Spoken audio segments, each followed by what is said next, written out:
You are now rocking with the hottest boxing podcast in the land with your host, Coach Malachi Williams. True.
For the thousands in attendance and the millions watching around the world,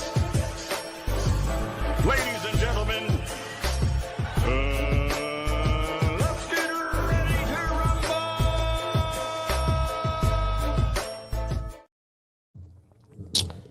Yeah. What's going on, family? It's our boy, Coach Malachi in the building, and we are back. I got to make sure that y'all can hear me. So let me do this. Let me do it right quick. Turn this mic, do this mic like this here. Got this stand right over here. Make sure everything Gucci. Shit, let me make sure that mic. All right, cool.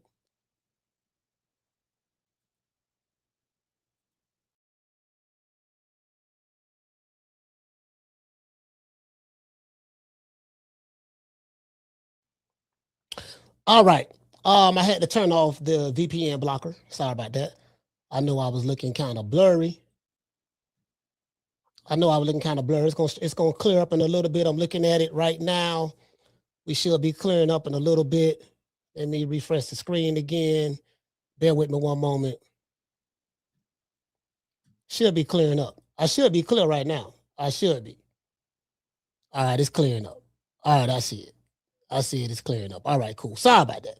I forgot I had that VPN blocker be messing up the live stream. So let me test my internet speed now before we get into the show. All right. Internet looking good. Upload over 300. Let's see what the download is. The download of 285. Let's see what the upload is. Download 285. Upload is 255. All right, cool. That's super fast. Let's give, matter of fact, how many people we got in here? All right, once we get to 100, I'll give everybody a round of applause. Anyway, let's get ready to get into the show. Shout out to Chris, man. Chris, what's going on, fam? Shout out to Chris, man, for becoming a member. Let's give Chris a round of applause.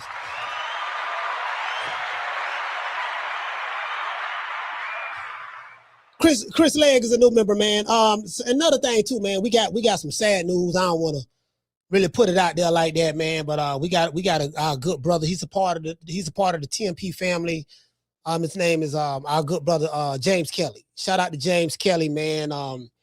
Unfortunately, y'all didn't know this because ain't nobody really say nothing. But the brother lost his wife last night. You know what I mean? He lost his wife yesterday, man. So it is what it is, man. She fought the good fight. So I'm sending prayers out to him and his family, and hope that brother, can, find the strength, through God to just try to get over, it's going to take some time. He ain't going to never get over it. I told him, I say, man, the best thing you could do for your wife, is continue to live. That's the best. That's all you can do. You get what I'm saying? Because the alternative is, you know what I mean? You ain't breathing no more. So everybody, all of us, whoever in the chat, that day coming, whether it's tomorrow or 10 years or 20 or 30 years from now, when it comes, it's here. You know what I mean? So just shout out to that brother, man. And just anybody else who may be going through something. You get what I'm saying? So, we're gonna look out for the family. We're gonna support that brother. And anybody that's a part of the TMP family, we gonna, y'all got my y'all got my support wholeheartedly. Y'all know that. You get what I'm saying? So I'm going to ride for y'all because y'all ride for me. You get what I'm saying? So, you know what I mean? So it is what it is, man. But shout out, man. Shout out to R.I.P. to Val. I think her name was Val. R.I.P. to Miss Valerie Kelly. R.I.P. to her. Anyways, now hold on. We got over 100. Let's give everybody that's here a round of applause.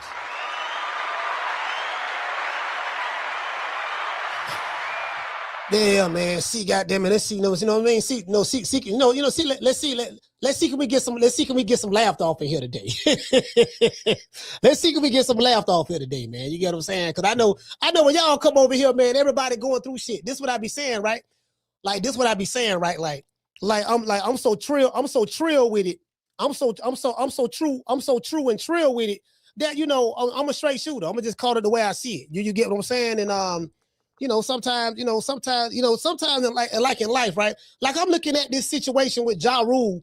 Shout out to Ja Rule, man. I like Ja Rule. I always like Ja Rule. You know what I mean? Him. I wasn't crazy about Irv Gotti, but R.I.P. to him. But shout out to Ja Rule, man. I like Ja. And I saw the little situation. You know, that's all online with Uncle Murder. I can't tell you one Uncle Murder rap song. I don't know nothing about the nigga. You get what I'm saying? So, you know, I know he from New York and, you know, his last name on Murder. I don't know what his background is. Do he got bodies? Why do they call him Uncle Murder? Has he killed anybody or whatever? Because I know these rappers are the total opposite.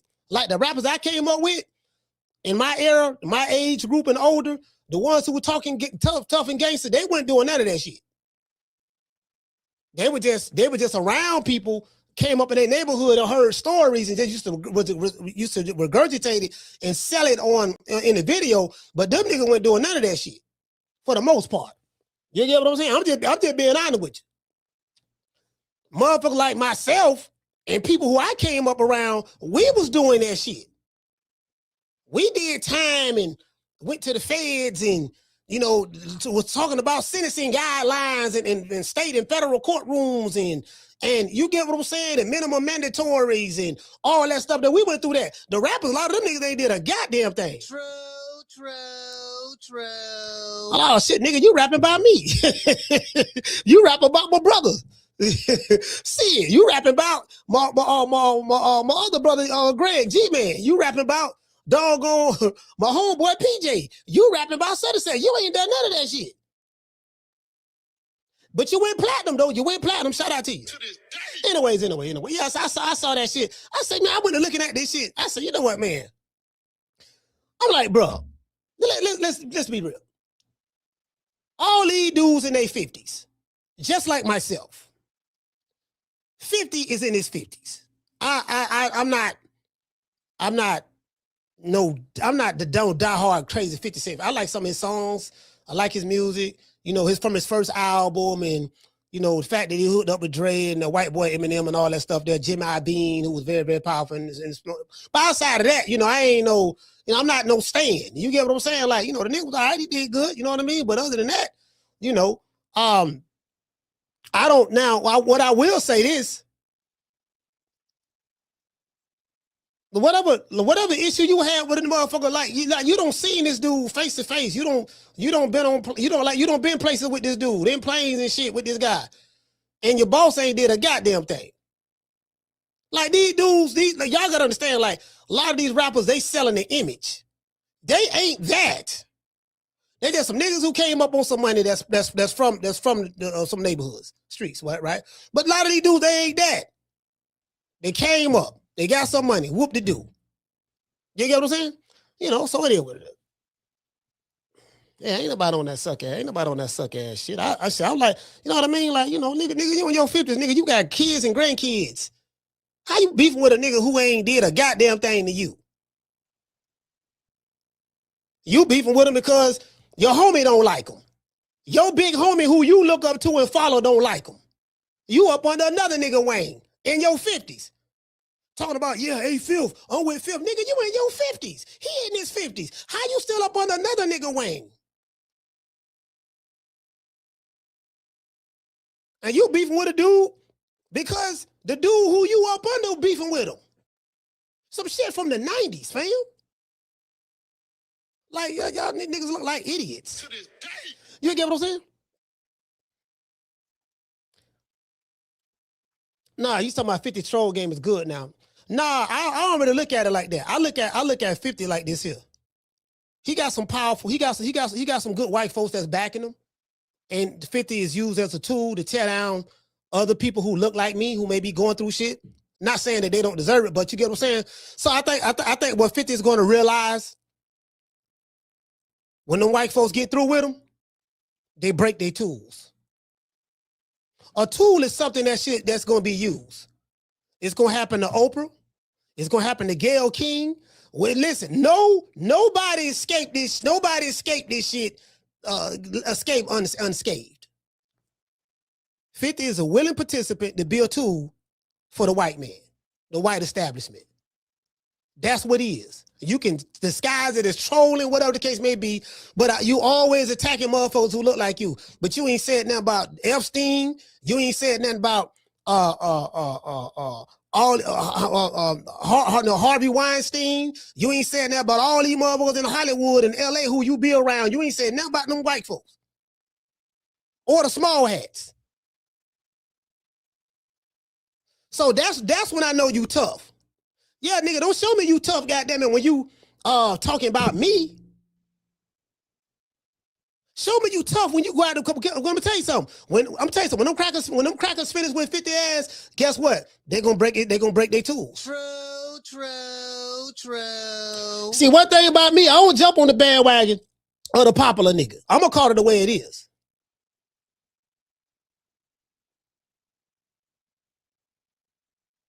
I'm gonna call it the way it is.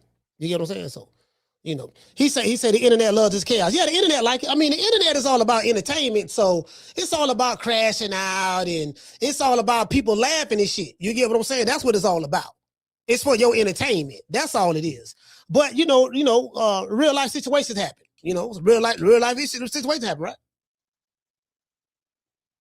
You know what they say? Everything's a game until when it ain't a game no more. Everything's funny until when it ain't funny. We can laugh right now, but it's gonna come a time where you ain't gonna be laughing no more. So it happens. I mean, ask Diddy. Diddy was just like that. Diddy thought he was an untouchable nigga until the crackers turned on him. Now look where his black ass at. Was he a deviant? Absolutely. But nobody leave this bitch unscathed. Look at Mike. Look at Bill Cosby. Richard Pryor. Eddie Murphy went through what he went through. No nigga leave unscathed. I can promise you that. Okay? To this day. That's how this shit works. Anyways, let's get into the show.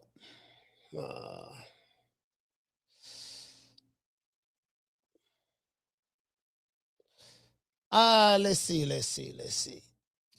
Yeah, these motherfuckers here, man. These motherfuckers here be capping. That would get me. These motherfuckers be capping for politicians and shit. I'm like, man, all these politicians fucked up. I don't like no politicians. I don't play Democrat, Republican games. Both of them on the same team. You dumb niggas who be talking about one side over the other side, y'all the biggest fools. What make the niggas who talk about one side versus the other side the biggest fools? Because the niggas who talk about that, they really believe that the side they own is the good side and the other side the bad side. Fool, don't you know both sides of two wings of the same bird, they friends? Don't y'all know that? They all friends? Because they perform a show in front of the camera. And CNN talk about it, MSNBC, MSDNC talk about it. Liberals versus conservatives. Don't you know all that shit? All the motherfuckers on the same team. If you don't realize that, I don't know what to tell you. Ain't no good Democrats or good Republicans. All of them the same. Just want to throw that out there. True. Nigga, you ain't on no winning team. Whether you know that or not. If you don't know, I'm the first nigga to tell you. Anyways, in a recent IG post, Adrien Broner revealed why he would never sue his mentor, Al Haymon. That's what he said, right? Adrien Broner defends Al Haymon against Floyd Mayweather's fraud claims. showed some of this yesterday, right? Now, I would never take legal action. This is what AB said. He said, I would never take legal action against Al. Some people might say that I'm dumb. Possibility. Or brainwashed. That's a possibility too. Because I damn so thought a lot of these Haymonites, when I came on the scene, I said, this shit was like it was a code. I was literally part of the only black man, one of them, but it wasn't that many, but probably one of them that I knew, because I ain't know a lot of content creators at the time. Bro, I had all the arrows pointing at me. Literally. I had whole coochies coming over here. Shout out to Swat Jones. Swat, what's going on, fam? Yeah, this ain't the channel. This ain't the channel for you. If you don't want the truth, this ain't the channel for you. If you don't want the truth, this ain't the channel for you. I ain't here to be friends with nobody. I'm good. The same way I am on camera is the same way I am off camera. Ask anybody who have met me. They'll tell you the same thing. Nah, the same way Coach is on camera, he like that. This is not a performative act. I'm like this for real. Shit, you know, you get my age, man. You know what I mean? It is what it is. Shit. I don't need a nigga friendship. I'm good.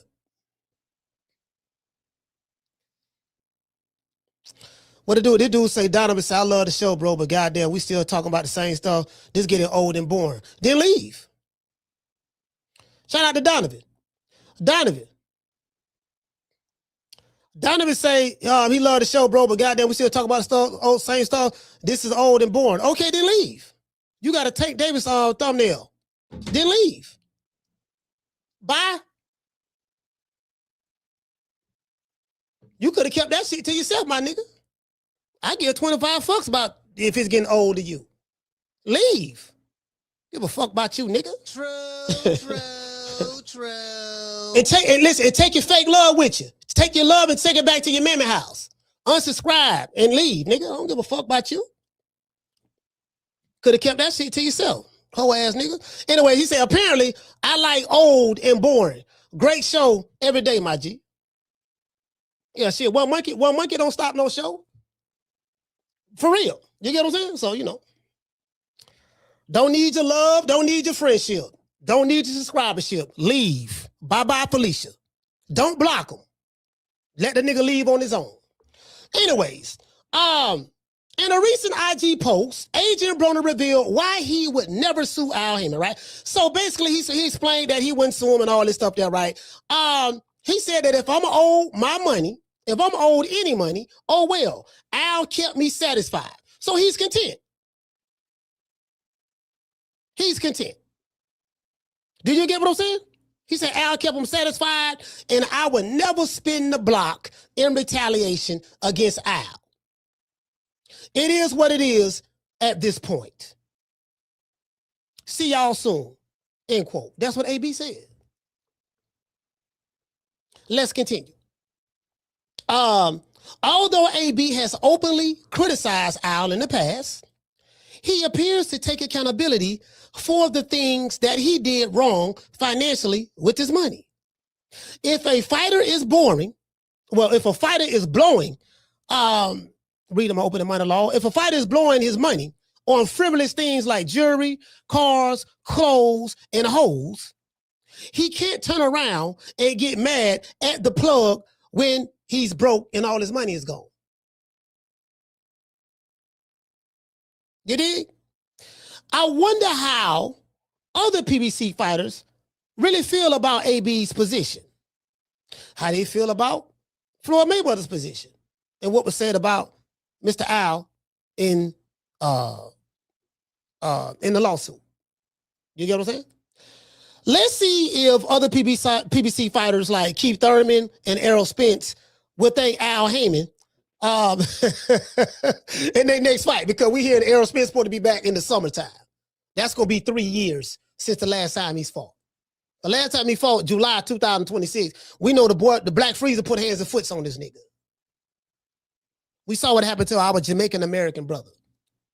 He ain't FBA, but he's Jamaican-American. Shout out to our Jamaican-American brother, Errol Spence from DeSoto, Texas. Shout out to you, brother. Hope you bounce back. Last time you was in the ring, boy, it didn't go too good for you. The question I have for y'all is this here too. Cause I just gotta throw that out there. I just got to throw that out there, right? Hold on, somebody say, hey, Sound T he said, you niggas really think Coach give a damn about what y'all think? Yeah, right. Hey, Sound T. Hey, Sound T. Listen. Hey, Sound T. Hey, Sound T. One thing about me, fam, I'm consistent. Listen, if anybody who been watching me, I'm very consistent, bro. I have not changed at all. You get what you get with me. I ain't trying to sound like nobody else. I ain't trying to be like nobody else. I'm good. I tell a motherfucker quick, man, if you don't like this shit, don't watch it. You freely came over here. Nigga, you read the title of the show before your bitch ass came over here. Based on the title, if you didn't like the title, you shouldn't even came over here. Yeah, I ain't gonna pay Coach no mind today. I'm just gonna move on and go to the Boxing Boys or go to one of these other niggas' channels. You do know that, right? It's common sense. So you know it is what it is. Oh shit. Lose one, I'm good at what I do. One nigga leave, I replace him with 10 more. We growing, fam. Anyways, back to what I was saying. Yeah, Errol Spence. Yeah, I want to say this is about Spence because a lot of people were saying, they didn't get Crawford credit for beating Spence. They said, "Oh man, the man had a car accident. He had cataract surgery on one eye, and then when Bud beat him, he had to have cataract surgery on the other eye." So now Tim Tszyu is fighting the same Errol Spence, but now he got 2 cataract surgeries. The same Errol Spence that was in a car accident and they got knocked out by Black Freezer, the guy who they say ain't fought nobody. The guy who they used to call Top Rank Toby. So my question is, what I'm going to ask as well during the show, if Tim Tszyu were to beat Errol Spence, are y'all going to keep that same energy? Are y'all gonna say, yeah, man, man, Tim Tszyu really don't get no credit for that, dog, because you know me, and Spence ain't fought in 3 years, and he coming off 2 cataract surgery and a car accident. Just asking. True. Because I'm gonna hold these niggas accountable. I swear for God, I'm gonna hold these niggas accountable. Because what I like to do, I like to throw their words right back in their face. Nah, this what you said in 2023, fam. Fam, in 2023, this what you fools were saying. 2026, are y'all gonna keep that same energy? Because when Black Freezer were breaking toenails off in his ass in front of his mama, his daddy, his baby mamas, his beautiful children. When he in front of everybody, all of DeSoto and Dallas, Texas was in Vegas that night. And they witnessed a funeral. And Dallas ain't been the same since. Just want to throw that out there. Y'all ain't been the same since, Dallas. So I just want to know. Now I'm rooting for Errol Spence. But I don't have a dog in the race. Because I don't have an emotional attachment to Errol Spence. And I don't have an emotional attachment to Tim Tszyu. I ain't got a dog in the race. I don't. I really don't give a damn who win. To be honest with you. If you want me to be honest, I really don't care who win. To be honest with you. But I just want to know if y'all gonna keep that same energy. That's all. So anyways, let's pivot on a little bit. Now, I want to see also, because Keith Thurman got a fight coming up as well. Him and Fundora. I don't know about that one. 2 Florida boys going at it. Fundora is saying he from California now. No, you from Florida, but we ain't claiming you anyway, so you might as well claim Cali. You might as well. Because once you don't rep the set don't rep you. You tall, lanky, giraffe-looking nice guy. I hear you're nice. I do hear your interviews. You very nice guy. He's a very nice guy. Now he can fight now. Fundora can fight. Motherfucker like 6'4", 6'5", something like that. That motherfucker can fight now. And Jamil Talo say, what that tall, lanky motherfucker? That tall, lanky motherfucker can fight. But Keith Thurman has great footwork. And he throws a lot of looping shots. Keith Thurman don't throw straight shots. Keith Thurman throw a lot of looping shots. So you got two Florida boys going at it. I want to see Keith Thurman win only because he's from the other side of the bridge. He's from Clearwater. I'm in Tampa, Clearwater on the other side of the bay, right? He from, you go straight down 75, go across the bridge. You get what I'm saying? So he's on the other side of the bay. So, he ain't got no fans no more. Ain't nobody in this city talking about him. We been talking, like Keith Thurman ain't been talked about since 2016 in this city. They don't even talk about that. So I don't even think more folks know he still box, to be honest with you. So, it is what it is. I don't have a dog in that racing either, to be honest with you. I'm not attached to none of these guys, to be fair. The dude, my favorite fighter retired. He gone. So, it is what it is. He gone. He gone. So, all right, well, Bud gone. So, let me see who else. Let's see. Shakur over here doing this thing. Okay. We got Teofimo, his racist ass. He doing this thing. Let's see. We got Keyshawn Davis. He got bad bitch energy, but he doing this thing. You got what the nigga name out of Philly, Puss in Boots. He doing this thing. They say he's supposed to be fighting Virgil Ortiz. That fight should be announced some any day now. I believe that shit when I see them fools in the ring. Both of them been ducking each other, so they had a duck off. Let's see. Who else? We got Bam doing this thing. Wilder coming back. He doing his thing. He finna fight Derek Chisora. I got Derek Chisora sleeping him, to be honest with you. And I know what fools gonna say. Oh, you hating on Wilder. I'm like, well, it's two black men fighting each other. I'm picking the black man. How you gonna spin that? Oh, well, it's two black men fighting each other now. So if I don't pick the black man that you like, I'm hating on the black man, or I'm hating on Wilder. Nah, he ain't got nothing to do with it, fam. I just, I think I like Derek Chisora. I like stylistically, I like Derek Chisora in this fight, stylistically. Because Derek Chisora gonna come forward. Wilder gonna be sitting back, rocking like this here with a lead on, with telegraphing that he looking to land that right hand. We know what he's trying to do. He's trying to land the right hand. That's it.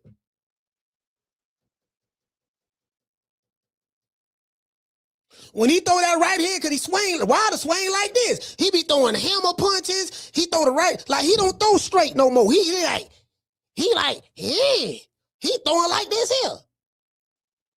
Derek Chisora gonna duck right. Derek Chisora gonna duck right up under it. Cause Derek Chisora like to duck. So when you get ready to throw, he gonna duck right up. When he duck, he coming up with the overhand right. I can see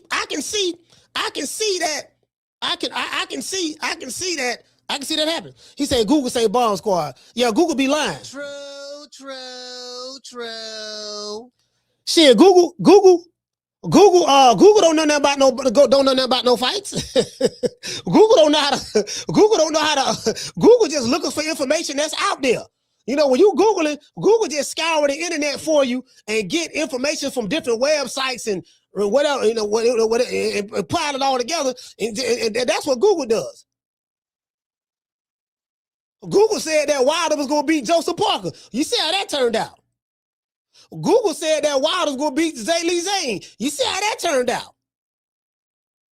Google said that Wilder was going to beat Tyson Fury in the second fight. You see how that turned out. So Google been wrong. I just want to throw it out there. You know what I mean? If you don't believe me, go Google it. Don't everybody believe in Google? Go Google that shit. Yeah, Google be wrong. He said Google says Shakur versus T.O. exceeded 1.2 million pay-per-view buys. Did you look and see where that came from? Look at the site from which Google is pulling that information from.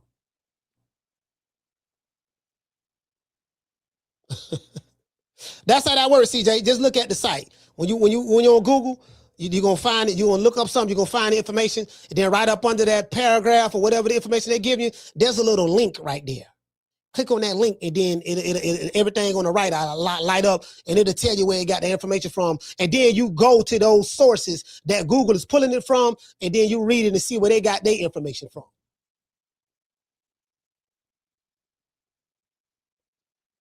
Because you want to look for primary, so that's how you do it. You want to look for the primary source of information. You got surface not. You got surface. You got surface knowledge. Then you have what my granddad's telling me. You got surface wisdom, and you have shit that's a lot deeper than the surface. Basically, what I'm trying to say. You get what I'm saying? So I just want to throw that out there.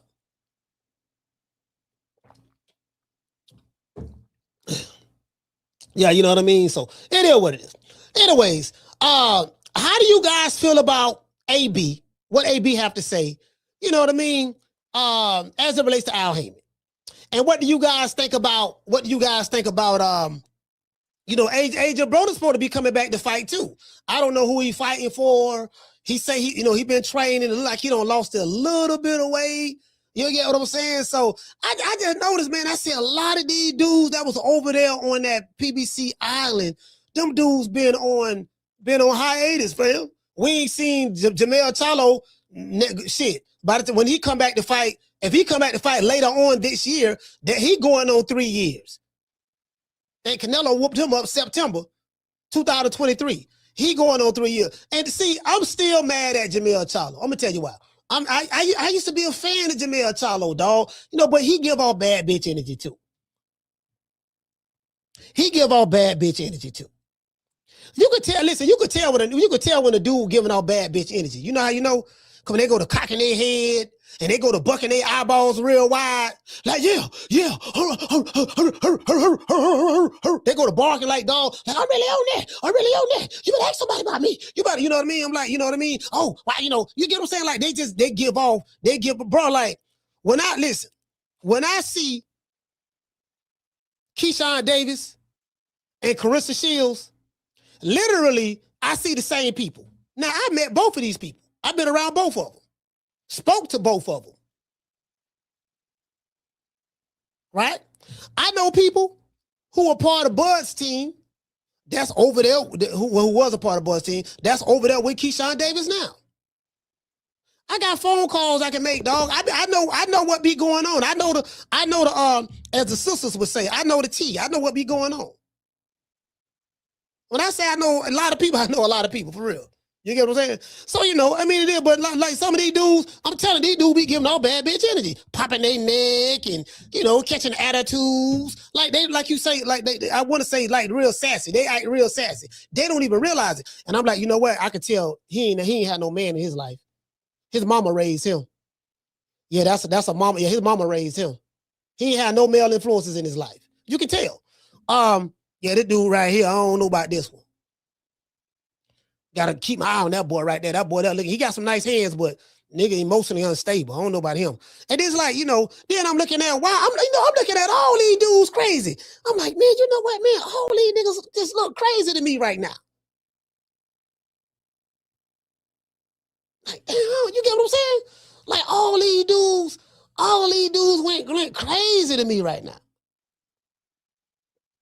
Shout out to Mika, man. Mika, what's going on, Mika? Shout out to Bishop Bullwinkle. You know what I mean?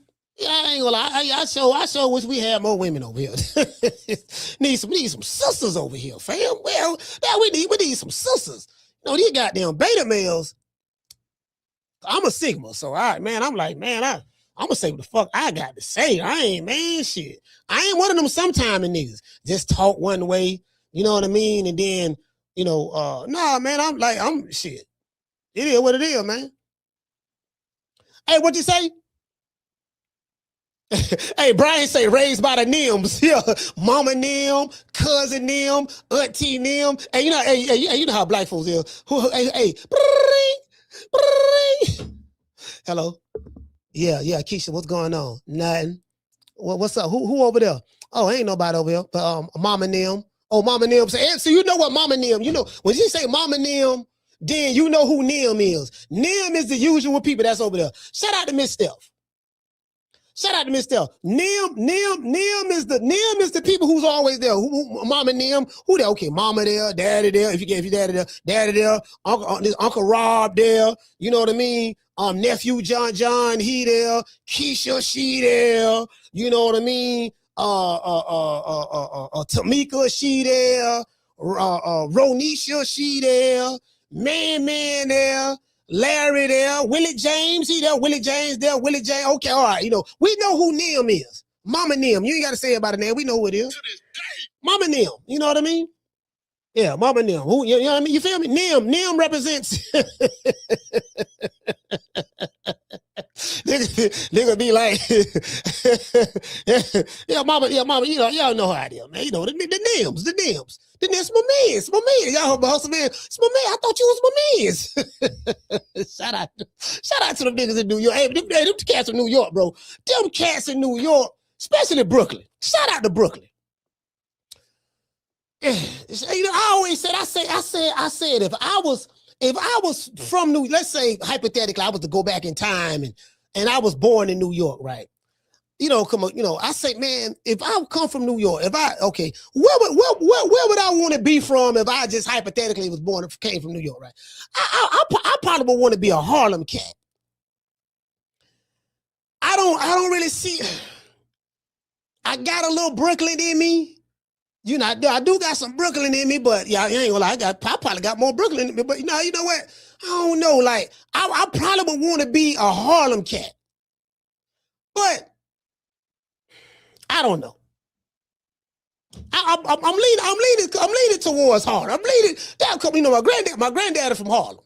Kareem, right? Kareem from he Harlem. So I'm like, I probably either I don't hear nothing but bad things about Brooklyn though. I don't hear no good shit about Brooklyn. Let me see. I probably had to be from Harlem or Queens. Probably Harlem or Queens. Maybe one in that. Let's see, Long Island. I don't know. I gotta see. You know what I gotta do? I gotta see. I gotta just go back in my lab and just study and look. Okay, who was my mentality more like?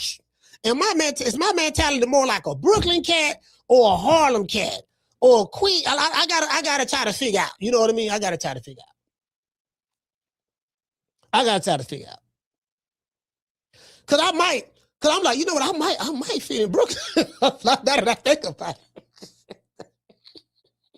Hey, but I'm a hustler though. I know a lot of hustlers come out of Harlem, so I am a hustler.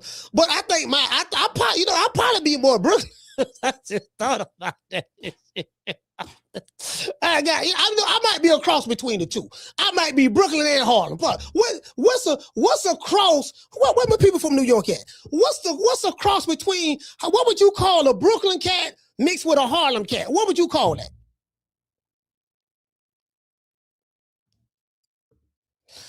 Cause cause where I'm from, we some money getting mofos where I'm from. We get money. Like for real. You get what I'm saying? So I'm trying to see. Like, well, like, you know what I mean? I'm trying to if you mix the two together, Harlem mix with the Bronx, with Brooklyn. What would that look like? What would that look like? You know what, man? I think my attitude is definitely. But hold on. Dame Dash from Harlem though. Dame be popping that shit though. I'm trying to see. Dame do be popping. Dame be popping though. Yeah, Dame be popping. Real slick, real sarcastic. Him, Cameron, Maze, I'm very, very sarcastic as well. I'm real slick. I keep some slick shit to say. And I'm very witty. I come back within a second. When you say something, my response time is the speed of light. My response time travels at 186,000 miles per second. So, I don't know. You get what I'm saying? So, anyways, I want to dedicate this show, not only to AB, but I want to dedicate this show to the hood. I want to thank the whole hood who came out here. I love y'all. I did this for the hood. Y'all know I beat that boy. Yeah, man, it is what it is, man. And what he say? Shout out to Just So Sick. He said we just call it God Body. Oh, okay.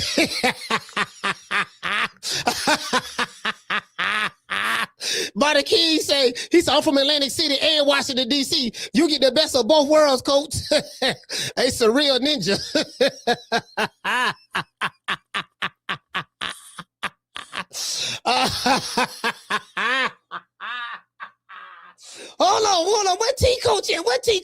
What T coach at? T, what's up, fam? You know, it's a lot of people from New York in this city though. In this city right here, New York, they come to the state of Florida. He said Harlem get money, but BK go hard. Don't take no stuff. Okay, well I'm a cross between the two then. Cause I damn sure don't take no shit. The people I came up around don't take no. To this day, they don't take no shit. You know what I mean? So and then, but I get money. So yeah, you know what? Yeah. I think I'm a cross between the two. I'm a cross between. I'm a cross between the two. You know what I mean? I got a hustler spirit. That's Harlem, but don't take no shit mentality. That's Brooklyn. Yeah, you get what I'm saying? So you know. Hey, what did it say? He said, I've always had good experiences with New York cats. Yeah, I know a lot of people from New York. Listen, my favorites from New York, because it's a lot of them here in Florida, is cats from Brooklyn. Everybody from Brooklyn. Bro, like, everybody, like, Brooklyn, it's something about Brooklyn cats. Brooklyn cats talk so much shit. You know, they do, but we cut from the same cloth. They talk so much shit. And Brooklyn cats will fight. Couple of them got their ass whooped now coming down here with that bullshit. They arrogant. They so arrogant. Like a Brooklyn cat, I'm telling you, my experiences dealing with them here in Florida. Brooklyn cats, they the hardest cats. Ain't nobody harder than them. Nobody fight better than them. Nobody tougher than them. Nobody like a Brooklyn cat. You gotta show him. You gotta show him because Brooklyn cat gonna make you show him. But tell you, there's quite a few of them that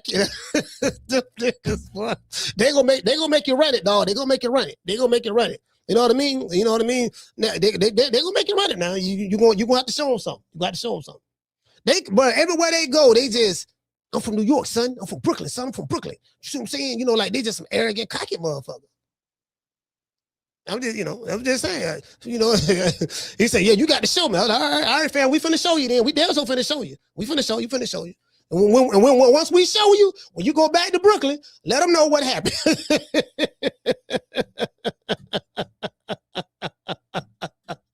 We damn so finna show you. we gonna have to, because you gonna make us do it, you know what I mean? So, but shout out to them cats in Brooklyn, man. Shout out to them cats in Brooklyn. Yeah, man, so it is what it is, man. But I want to listen, man. I want to say all praises due to the Most High, the Most Exalted, the greatest human being on the planet Earth. And I say that respectfully, Mr. Al Haymon. Well, you know, I guess I gotta be like everybody else and saying Al Haymon. I can quit my job now, baby. 6 figures, baby. You feel me? I'm about to But a name. Do you have a name? Oh, nah, I ain't got no name, you know. Name them names, man. They know who they is. Name them names, please. The names need to be named. They know who they is. The Mexican monster. Yeah, man, it is what it is, man. Look here, man. All praises due to the Most High. Y'all know what time it is. Now, I am the #1 contender. I'm tired of James the Poodle, Grim Reaper, whatever you want to call himself, ducking me. All right, I'm tired of man driving around town in 8 Rolls Royces. He ain't fought nobody. I'm still in a bro hand. Yeah, I'm just, you know, I'm gonna be honest with you, fam, because as I said before, as it relates to this situation, and then I think, hold on, do we got some fights coming up this weekend? I think we got fights coming up this weekend, so we will be going live. But I think as it relates to this situation right here, and we tested a little bit on it yesterday with Carcino. I think a lot of people see, this is the thing, right? When you come from the inner city, or you come from not so favorable circumstances, once you start making it or start making so much money, you exceed expectations. You exceed expectations. The wolves come around. Like I was even looking at this Glorilla situation with her sister, Brorilla. Motherfucking name. They call her Brorilla. She funny. Like, people from Memphis funny. She funny. She real funny. She funny there, bro. And I'm like, I'm sitting there watching this ignorant-ish. I say, boy, this is she a dyke. And she, I guess she trying to come up on social media, and I guess it's working for her. But the way she doing it, she throwing her sister and her family under the bus. So you got people, they'll do anything to get some money. Yeah, like I wouldn't do that myself. But I'm looking at this situation right here, and it's like, okay, you know what? This is a family member that feels entitled. Feel like a nigga owe him something, right? And I say I like to say this. Like, I think once you reach a certain tax bracket, you start making money, you know, the hardest part is keeping the money. And the reason why keeping the money is the hardest part is because if you're not financially literate, people that are financially literate will exploit your ignorance. If all you know about money is making it and spending it, or ripping it up and flushing it down the toilet, it's very hard for someone to feel sorry for you when you ain't got it no more. And that's definitely the case with Adrien Broner. Adrien Broner, like, man, shit, man, bro, like, just financially. Hold on. Oh, that's week 6. Just financially, like, fam, you are. You know, for me, it's very hard for me to feel sorry for any rich person. And I'm going to tell you why. Because once you gain wealth, you have something called privilege. That's why when I looked at Deontay Wilder and he told Simon, I get the dude named Simon, the reporter, you got white privilege. And he said it with so much vitriol. And I'm like, Wilder, he might be white, but do you know that you are more privileged than him? Because of your socioeconomic status in society, you got way more money than the guy who you saying he got white privilege. In his mind, pivoting to Wilder, I'm like, this dude has really made himself this victim. He don't even realize he won. You know how many people would love to be in your place?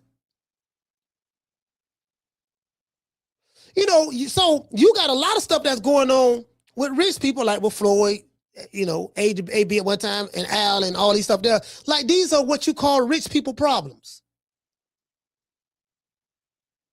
You got people in the chat right now, they would love to have rich people problems. You don't want to have poor people problems. I would rather have rich people problems than poor people problems 7 days a week and twice on Sunday. Because when you have rich people problems, there are people that are there that you have access to. They may have money and resources. You got money and resources. And when you have money and resources, you attract people who have money and resources.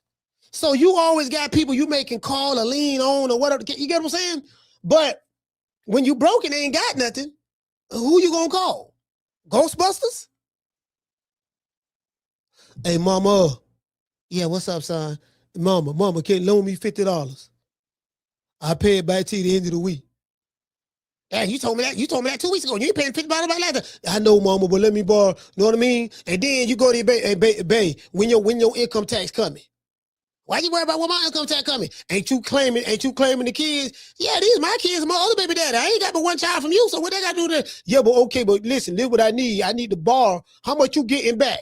You get what I'm saying? Like, so you dealing with those kind of problems. But then when you have money rich like a Floyd Mayweather, and then, you know, you ain't paying your taxes, you illiterate, you don't know nothing, you telling everybody you making smart investments, fam, you can't even read.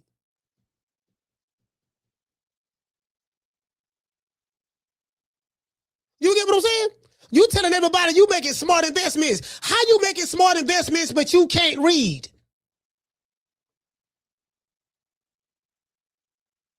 So the question is, who is making these smart investments for you? Who making these investments for you? Because as I said before, if all you know how to do, like I said before, if all you know how to do is just make the money, and you haven't educated yourself on how to keep it. I mean, bro, if push come to shove, if you don't know nothing about money, push come to shove, you know what I'm gonna do? I'm gonna just put all my millions in the bank, dog, and just live off. They don't give you much on interest. I'm gonna set up a Roth account. You can get an attorney for that. Set up a Roth account. You can go to the bank and do that. Get an attorney. Set up a trust fund. Put this money here. This paid for, that paid for, and I'm gonna just live off that, and that's that. I'm gonna live within my means. My interest I'm generating, $100,000 a month, or you know what I'm saying, on interest or whatever. Just want to throw that out there, right? Just give an example, just for demonstration purposes. Man, I'ma just live off that. But then when you have to, I gotta go, like, you got predators that come around. Like Jacob the jeweler, or Benny the jeweler. Hey man, Floyd, check this out. Yeah, what's up? Hey, listen, this is what I need you to do, Floyd. I got a watch for you. Or what they do too. I'm gonna tell you what else they do. You may have some of these jewelers, they may come up to Floyd or celebrity and be like, hey man, I got this for you, champ. You may make some jewelry for him. Got the cameraman right there. Yeah, champ, listen, man, let me just put this on your neck, man. This for you. Give me a plug in the video, and, this watch costs $20 million, but I'm giving it to you, champ, $10 million. Just let them know that you bought it or whatever. because they help the jeweler out, the jeweler, right? They get on there, yeah, dog. I just, I just paid $20 million for this nice piece right here, and then my other watch over here. And I'm like, I'm watching this dude spend all his money on watches. He's saying he got an airplane. He's saying he invested in skyscrapers. And I'm like, in New York, and Carcino said that, and we got that Carcino interview dropping at 6:30. In New York and Dubai. I'm like, okay, well, how this dude is? Okay, wait a minute, huh? This nigga can't read, so you get what. And then he with his new friends. His new friends definitely gonna get him. His new friends definitely going to get him. You thought you saying Al screwed you over. That's what you saying, right? You thought Al screwed you over. Oh, just wait till your new friends with you.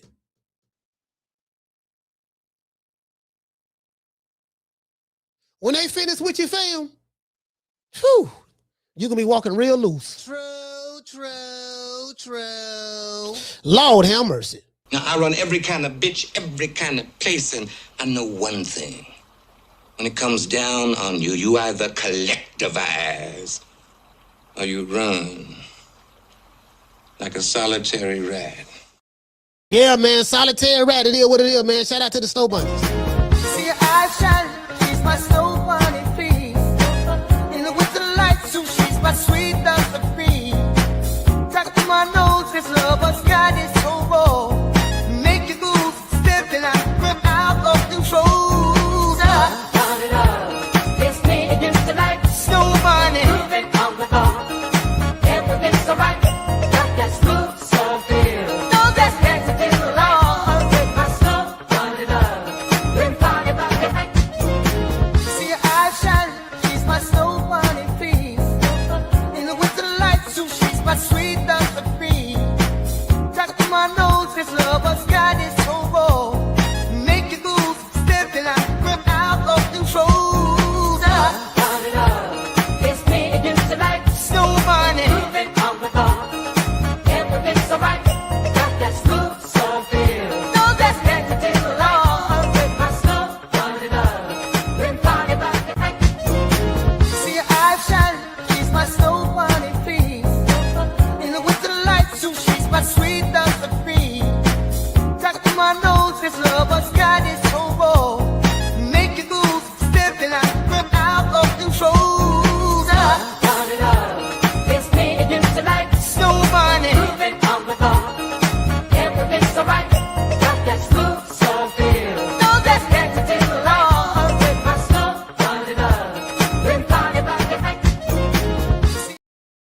look here, man. Y'all listen, man. Y'all ain't gonna be clowning my dog, Dr. Umar, neither. The Prince and Pan-Africanism, we sending them good. Hey, who was you, pimp? Hey, what the fuck? What the Get your fuck? motherfucker. Hey, that nigga squeezing me. Hey, Get player. this freak Hey, ass player. nigga up You out ain't me, hear my bro. nigga say What back the fuck up, dude?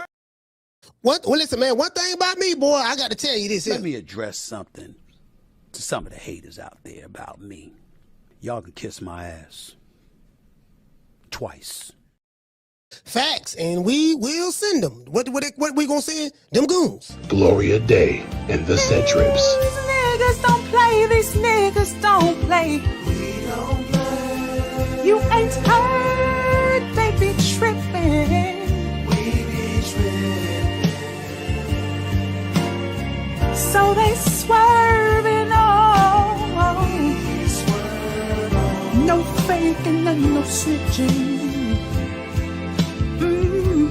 And repping hard for the set. Oh, mamas, it ain't no lie. Because niggas gonna bust. Niggas gonna bust. Hey, you know what? Listen, I just realized that the light-skinned dude in that video, that was Craig. Craig and Craig that be on 5150 show. I said, yeah, that was Craig. I be following Craig. I watch so many people's stuff, right? I watch more non-boxing content than boxing content. Like, for real. I watch boxing content, but probably like 85% of the stuff I watch is mostly non-boxing content. You get what I'm saying? Like, for real, when I say I watch everybody. I watch the Manosphere, the Divested Movement, Tasha K, Cynthia G, Choke No Joke, Mav Hoffa. Let's see, I watch everybody. Goddamn, the 5150 show, Club Shay. It is what it is. I watch everybody. I don't watch Vlad TV though. I don't really watch Vlad, and I don't really watch the Breakfast Club. I used to watch it, but I don't really watch it that much anymore. But yeah, you get what I'm saying? Yeah, it's kind of like, yeah, you know, Vlad is like, Vlad is, too many niggas going to jail fucking with Vlad. Vlad have dudes on there snitching on each other. Yeah, dog. You know, hey, listen, I heard your friend Corey, you know, got shot last weekend in Atlanta. Yeah. You know what I mean? They say that he's a convicted felon, right? Yeah. Well, they're not supposed to have guns, are they?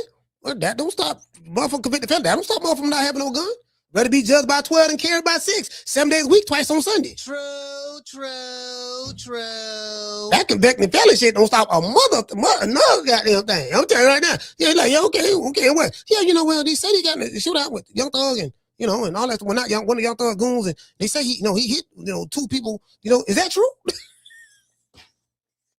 Hey, Vlad asked you some incriminating stuff. It's the way he do it too. He said, yeah, and he said, is that true? What's the dude name? I watch Hassan Campbell, Say Cheese. I watch everybody, bro. Like, Just Say No to Sko. I like Sko. The new boy. I like my main man E. Boss Talk Radio. My main man, Big Ant, the spokesman. I watch everybody, bro. I watch everybody. Is that true? Yeah, well, it depends. What depends on what? Yeah, man. See, what happened was, yeah, it is true. He did have an illegal firearm on him.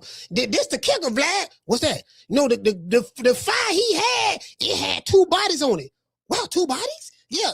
Do the police know about it? No, the police don't know. It got 2 bodies now. 2 bodies on it. You know, and I gave him the gun. You gave him the gun. You did. Yeah, I gave it to him. Soon as he leave Vlad TV's offices in New York, because the Vlad is in New York. Soon as he leave, the police right there. What the dude named for Philly who told on himself the fans can't be what ARM is the dude named ARM. But who the dude was for Philly that was on Vlad TV?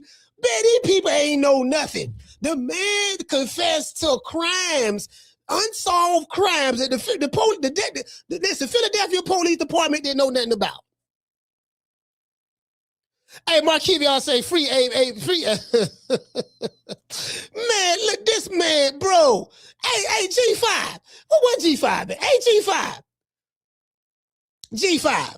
The man went, bro. I saw the interview. The man went, hey, G5. The man went on Vlad TV with the confessing to all types of unsolved crimes. Shout out to Brandon. What did he say, Brandon? He said, I remember that. Man in jail right now. Some dudes talk about something. Yeah, man, we can free ARL. No. He got it. He got himself in there. He talked himself in there. Listen, if you that dumb to do that at his age, because I think ARL in his 40s.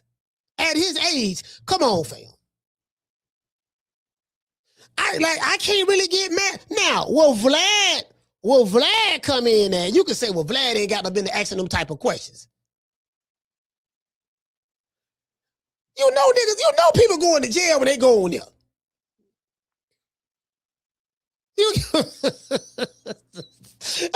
There we go. We're going to do that, dog. What we got to do now? What we got to do? Yeah, what we got to do, dog, is we got, we know. Fam, look. You go on Vlad TV? Look, man, don't ask me no police questions. What do you mean? Don't ask me nothing about no crimes. Ask me nothing about the streets. None of that. I ain't nothing. I ain't answering that. The best interview that I interviewed is two dudes that I really, really like that went on Vlad TV. They don't answer no questions. Really 3, but definitely 2. Well, 3, but I want to say 4. What the dude name is from the Wu-Tang Clan? You God. I think his name You God. That dude right there. He don't answer. Like that dude funny. BG Knockout.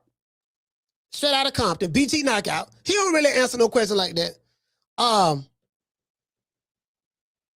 That's another one. BG Knockout. Trey D from the East Siders. Trey D have his lokes on. He'll just, he be like, he got the toothpick in his mouth. He be like, yeah. Yeah, Trey, what happened with you and Snoop Dogg? They say that, you did like 10 years. They say you went and shot it up. Yeah, what happened? You want to explain that? Well, it really ain't, we passed that now. Ain't really nothing to talk about. But my favorite, but my favorite is Mac 10. Mac 10 was my favorite. Mac 10 is the trillest human being that was ever on Vlad TV. He don't answer no questions. Vlad like, hey, they say they say that, Common from Chicago, when Ice Cube was beefing with Common in Chicago, and he was beefing also with Be Real of what's the name of the group, man? Him, DJ Muggs, Sin Dog, Cypress Hill. He was beefing with Cypress Hill, and they said you had to get involved in that. And they said that you also beat up Ice Cube's nephew, his brother-in-law, and this and that, and you did this and did that. Is that true? Mac 10 say, who told you that? That was Mac 10 answer. He say, who told you that? He say, well, I heard it from Sunday. It's on the blogs. He say, well, if that's what you heard, that's what you heard. And that's it. Shout out to Rick Timms. And that's it. He ain't confirming nothing. He ain't denying nothing. He like, well, like that's his first thing. He said, yeah, man, we heard that such. We heard you had a gun in. Your homie was in your red 6'4 Chevrolet Impala hitting switches, and it was a Chrome 357. They said it was, it got bodies on it. And it hopped, when he was hitting the switches, it hopped in the sky, and you grabbed it out of the sky, and you pointed it. Is that true? Where'd you hear that from? I heard it from some chick in Long Beach, or some chick in Inglewood named Bow-Legged Keisha. Do you know Bow-Legged Keisha? No, I ain't never heard of her. Well, she said she know you and your family. Yeah, I ain't never heard of her. Well, that's what she said. He said, all right, well, if that's what she say, that's what she say. But But what your question is again? Yeah, what about the gun? Yeah, I don't. Yeah, what you talking about? When you heard that, right? He answered no questions, dog. True. Somebody said, what about Keefy D, coach? No, Keefy D is the opposite. Keefy D is telling on himself. And Keefy D, like, we talking about people who go on Vlad Fed TV and don't snitch on themselves. I can't put Keefy D in that. Keefy D tell on himself. He in jail right now. Keefy D in jail right now for telling on himself on Vlad TV. Every interview he went to talking. They pulled up Vlad, what he said on Vlad, and that's why he in there right now. Had he kept his mouth closed, he'll be free. Anyways, let me show y'all this. Nigga told on it. Anyways, I digress.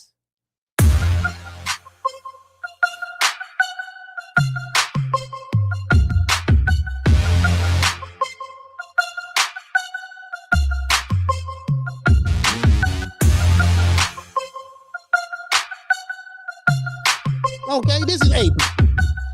So let me read this. I read it yesterday, but I would never take legal action against Al Haymon. Hold on. I would never take legal action against Al Haymon. Some people might say that I'm dumb or brainwashed, but I am a loyal individual, and I know he did things for me that nobody would do. And if I'm owed any money, oh well. Basically, he's saying he charged it to the game. Man, he kept me satisfied. I would never spin the block for retaliation. It is what it is. All right, so it's AB. Let me see. Motherfuckers got it mixed up or what I was saying when I said, I didn't take a check for like 6 years, and I haven't. What I was saying is, I didn't take a check, but whenever I asked Al for money, he gave it to me. Let's say I'd be like, shit, I'm going to such and such fight in Vegas. I'm going here. I need 100,000 for the weekend. I will have 100,000 for the weekend. So, I got, and then every day I was spending thousands and thousands. But it got to a time where it's like, I'm tired of asking you for my money. Just give me all my money and I'll do what I want to do with it. And then he came back and said, shit, ain't no more money. But I was spending money every day, so shit, he probably was right. Probably did spend all that shit.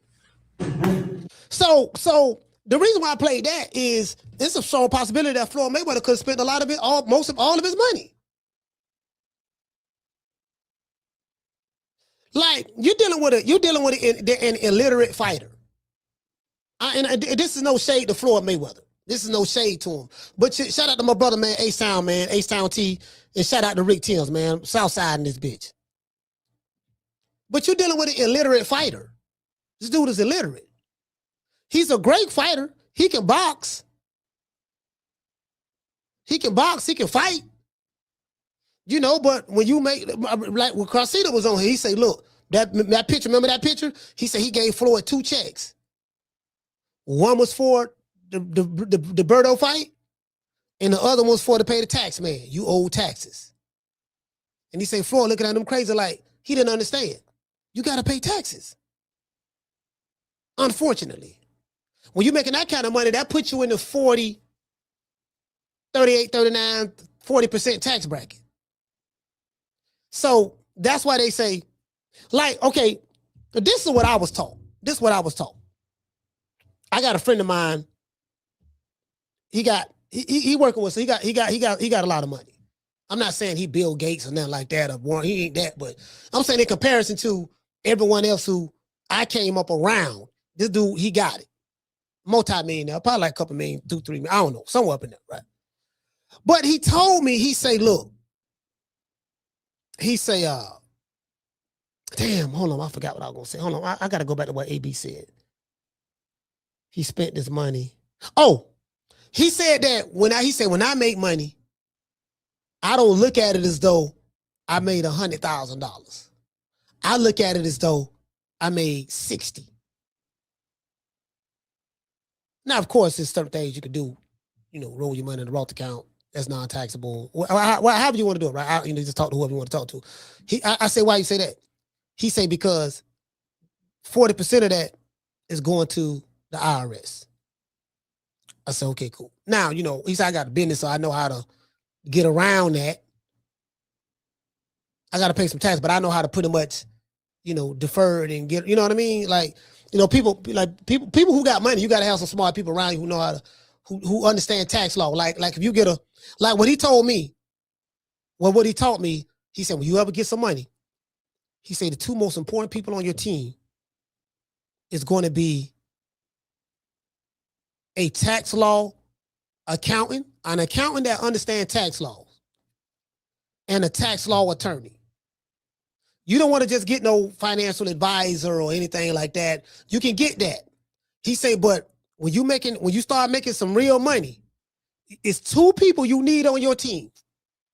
You need a tax law attorney, and you need an accountant that understands tax laws. That's what you need. Why? He said because there are tax loopholes that you can use to prevent you from paying so much or doing this and doing that with the IRS. But that information is not available to the average person. It's not openly available. It's out there, but it's not openly available. So you got to get with people who specialize in that. That's what he told me. That's one. So he say, I look at it as though whatever I make, 40% is set to the side. So that ain't me 600,000, right? 60,000. He told me, he said, I only live off of a certain portion of my money. And I've heard I had a couple of celebrities say this as well. A couple of them. I forgot which one. It was like 3 of them. I think it was all white. Well, maybe one was black. I'm not sure, but this is what he told. This is my partner told me. I see him. When did I see him? I think last time I saw him was probably like maybe a couple of weeks ago. But he like, yeah, man, I don't, you know what I mean? Like, you gotta live off a smaller portion of what you make. Do you get what I'm saying? Or what you keep. You got to live off a smaller portion. It's not like I made 100,000, so I'm living $100,000 lifestyle. Do you get what I'm saying? So it's kind of like, and this is the thing, right? When you got someone like a Floyd, like he likes to spend money. He's a compulsive spender and he's a compulsive gambler. Floyd show you, like on social media, Floyd will show you his winnings. But how many, but you don't show the losses. Because, it's expensive trying to keep up an image. Remember, his whole moniker is what? His whole moniker is money made. I got more money than God. I grossed over $1 billion in the sport of boxing. I make more money than Oscar De La Hoya, Canelo, just yada, yada, yada. I'm like, shit, at the way things looking, Oscar De La Hoya, coked out and all. Well, I don't know. He might be broke too. See, he going through shit in LA. He owe people $23 million that he defaulted on. A lot of motherfuckers ain't making what you think they got, but they be flogging like they got it. Another thing, somebody in the chat told me something, right? I was looking at Kylie Jenner. I want y'all to see this, right? Lil Boosie was, I saw a video from Lil Boosie. Lil Boosie was talking about,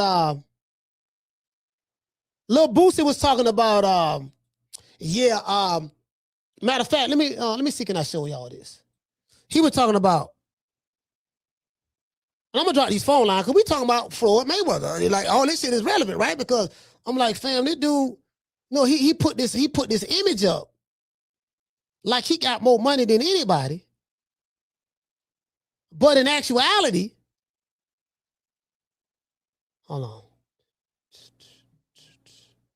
Let me see. Here you go, right here. Here you go. I want y'all to see this here. And I'm finna piggyback. I'm finna piggyback right off of what Lil Boosie saying. Now, all this is relative to Floyd Mayweather.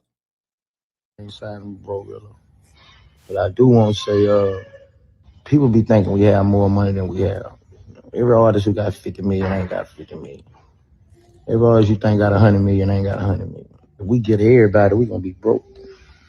Juvenile said, if I get everybody, I'm gonna be broke. So I brought that up. Why? He say we ain't got, he say every artist got up 50 million, ain't got 50 million, 100 million they ain't got 100 million. Y'all think we got more than what we got. Well, this is a slippery slope. Me and my barber was talking about this too. I say, well, look, fam, you artists put it out there to the public. You publicly flaunt your wealth or material possessions, and you guys are the ones who telling people you got this, you got that. Well, in the black culture, in the Black American culture, in the Black American culture, that hip hop culture and stuff. That's what they do, and that's what they do. I don't want to say we because I don't do it, but for those who that may fit. So it's all about you putting it out there. I got this. I got more than y'all. Cause you brag about you got more money than those who have less than you. You ain't bragging to the white folks that you got more than them.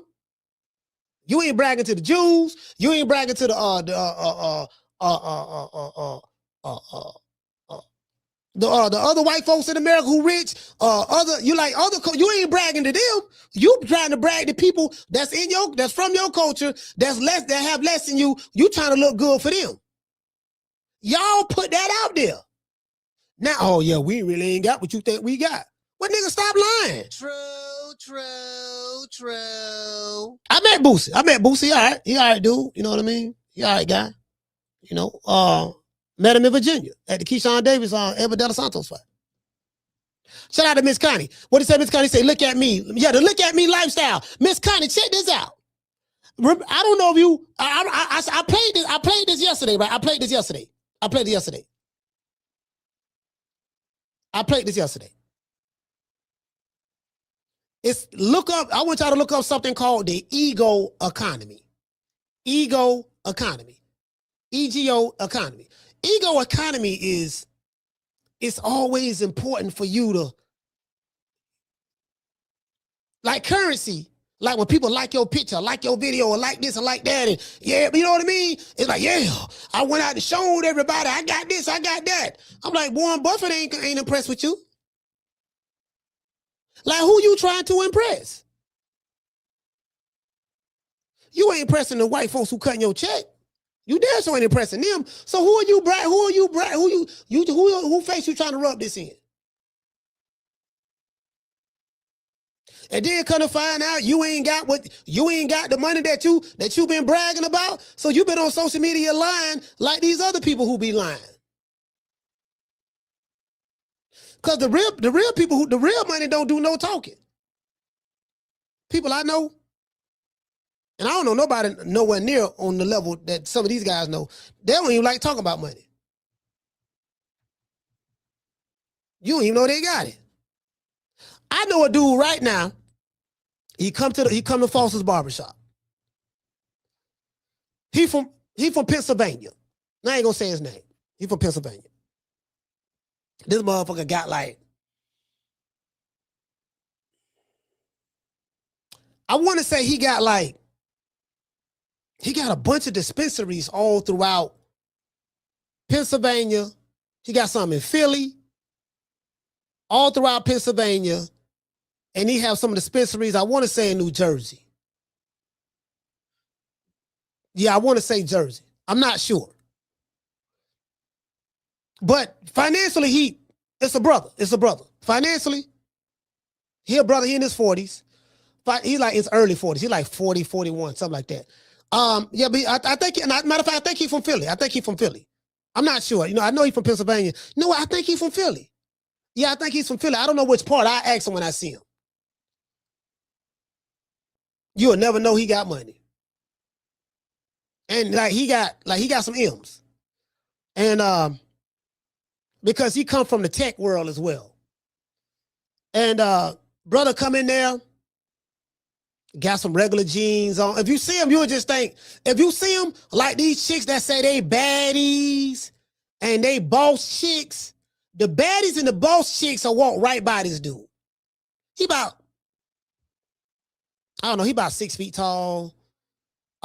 He's not flashy. He don't wear no jewelry. Got a regular Apple Watch. I got like, well, where's my fucking watch at?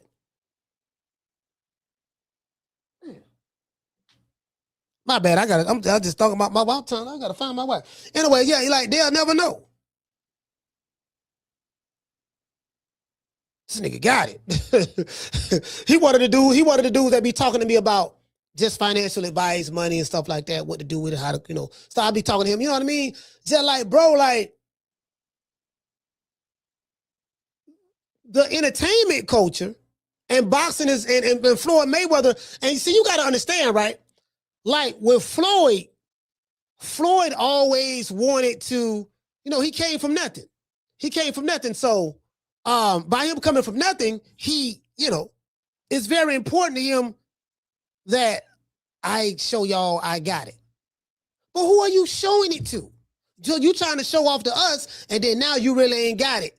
And now you want a motherfucker to feel sorry for you. So I hear what Boosie's saying, but Boosie, a lot of motherfuckers look at what Boosie says the Bible. I'm like, nigga, whatever. But I'm like, Boosie, he the same way. I got 7 brothers and sisters, and a mom and dad. I give each y'all 100,000, I'm broke. If I really look out like you want me to look out, it's gone. I'm not siding with glow or blow because that's. So he say I got 7 brothers and sisters and his mom and dad. If he give all them 100,000, he broke. So that's $900,000. Okay. I mean, I ain't got 900,000, but I'm just saying. So, but my thing is a lot of these people be flogging.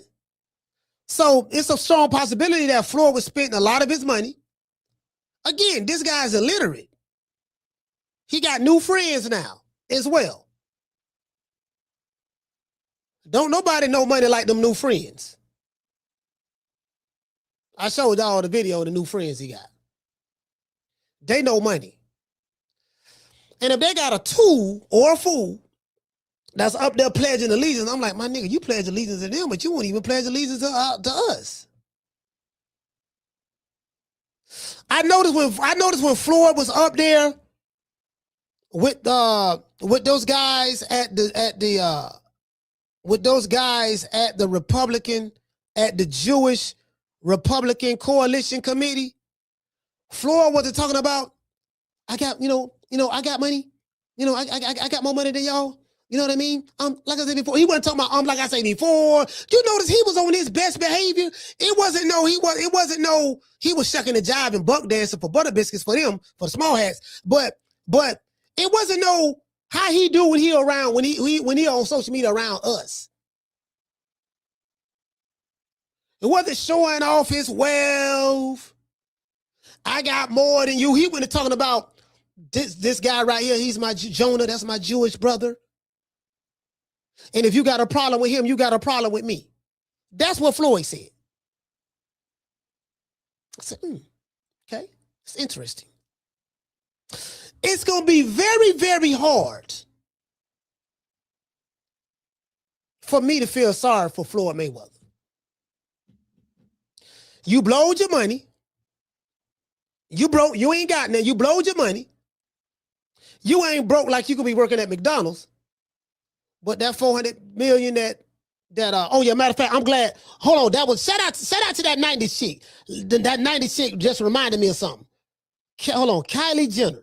Hold on. Cause I want to show y'all something.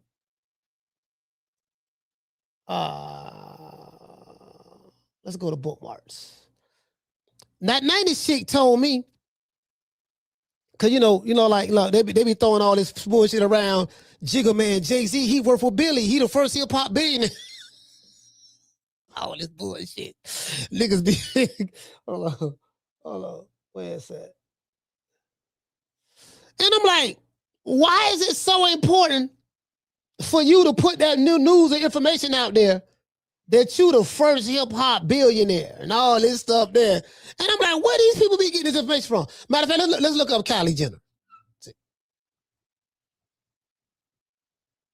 She say, Hold on, net worth. Hold on, net worth. See, now I got to show y'all this, right? Because I want to show y'all the Floyd game in full effect. This the Floyd, shout out to her for telling the truth. I want to show y'all the Floyd. This the Floyd game right here. And my homie and my partner was talking, right? He said, man, nobody lie more than famous people. Because famous people, a bunch of people will believe whatever they say because they famous. We know they famous, got money, so if he say he got $1 billion, they got $1 billion. You get what I'm saying? But no. Shout out to Kylie Jenner. This her right here. Say Kylie Jenner net worth is estimated around $670 million, though previous claims by Forbes of her being a billionaire were retracted due to alleged inflated figures from her team, making her a very wealthy but not a self-made billionaire in the way initially reported. Her wealth primarily comes from her success with beauty empire, Kylie Cosmetics, leveraging her massive social media presence from keeping up with the Kardashians. Don't you know celebrities do this all the time? She had to rectify the record. I remember they reporting that she was a billionaire. Forbes. I told y'all how the Forbes work. Do y'all remember? Listen, people don't be confirming and verifying a lot of stuff because you're rich and famous and you might have signed a deal or two. They don't know the details of the deal. Somebody from Floyd's team, Floyd just bought a skyscraper in Dubai. You know that skyscraper worth $1 billion. It is, yeah. And Floyd getting 10% of that. He is, yeah. He getting 100 million. Yeah, he getting 100 mil. You know, and then add that to his net worth. Yeah, Floyd Mayweather got a net worth of 500 million. And then people will Google it. They'll go on Google. You get what I'm saying? Don't everybody believe in Google? Go Google that shit. Well, Google said, hey, Floyd got this.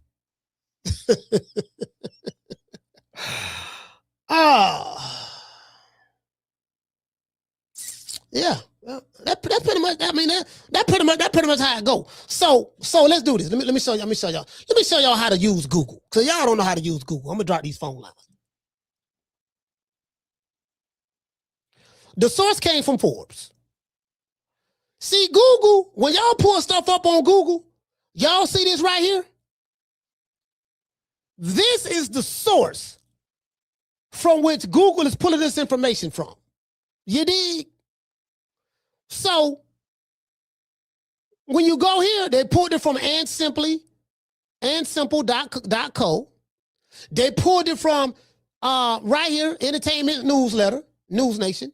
They pulled it from Parade, and they pulled it from Wikipedia, and they pulled it from, you get what I'm saying?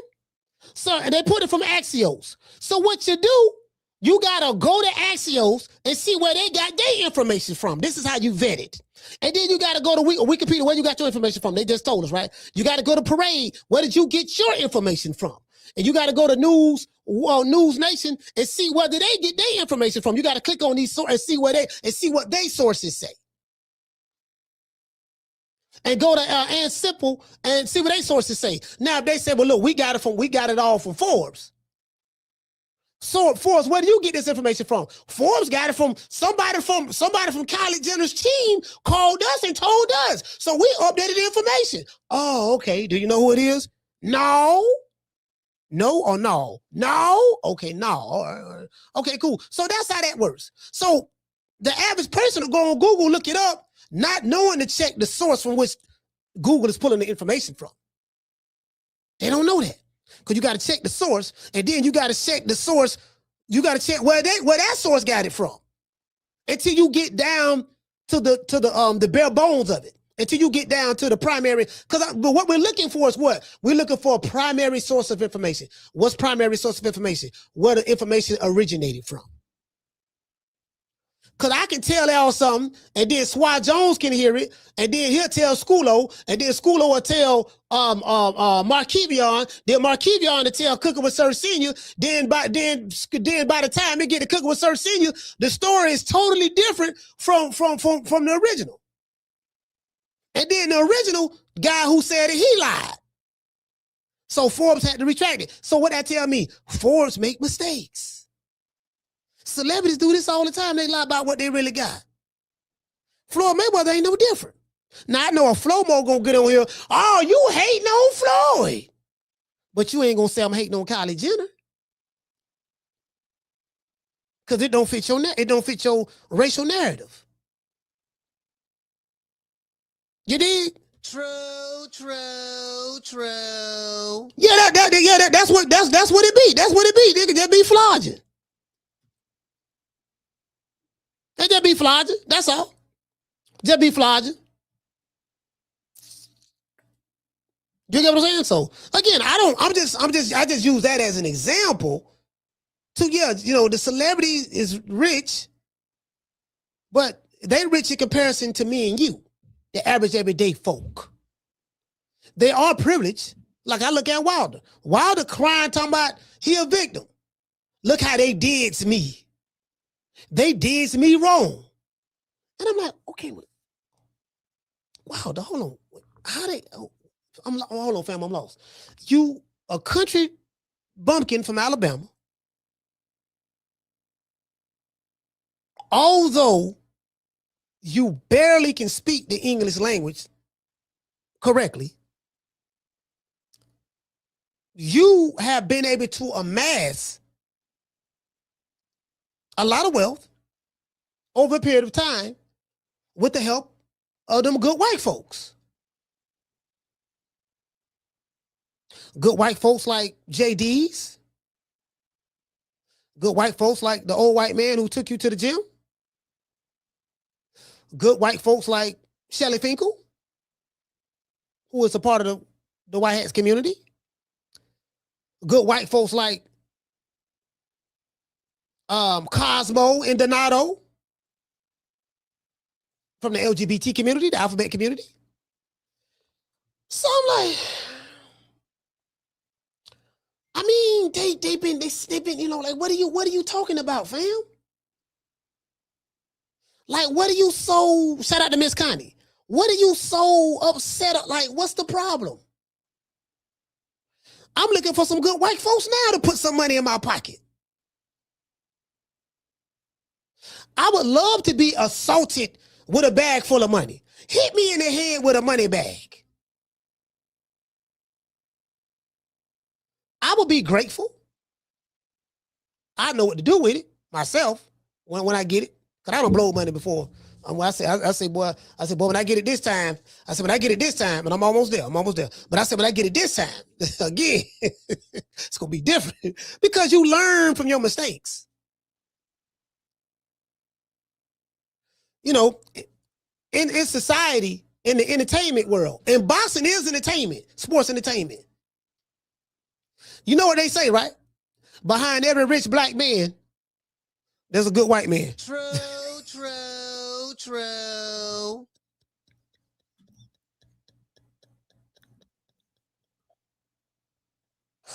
Hey,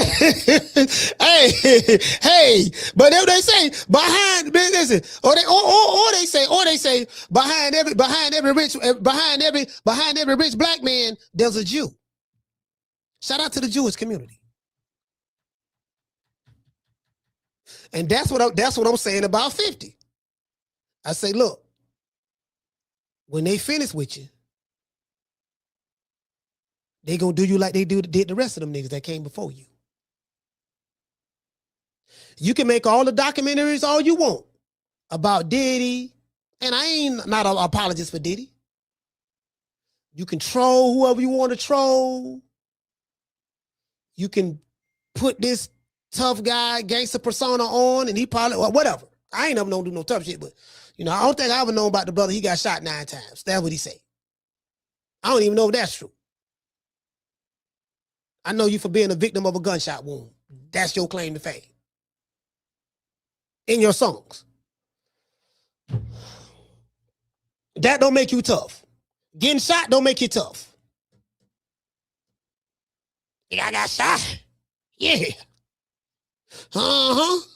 Tupac used to do that too. Yeah, I got shot 5 times. I'm still breathing. I'm going to keep my mouth closed on that one. Yeah. Ain't nothing to brag about, fam. You was a victim. of a gunshot wound. That's all it was. You were just a victim of a gunshot wound, brother. That's it. Ain't nothing tough about that. What I look like walking in the room with my chest out. Yeah, nigga, I got shot 5 times. Nigga, I got shot 9 times. Nigga, what's up? Got shot right here in the jaw. Took it like a G. Got hit again in my right arm. Took 2 to the chest like it wasn't nothing.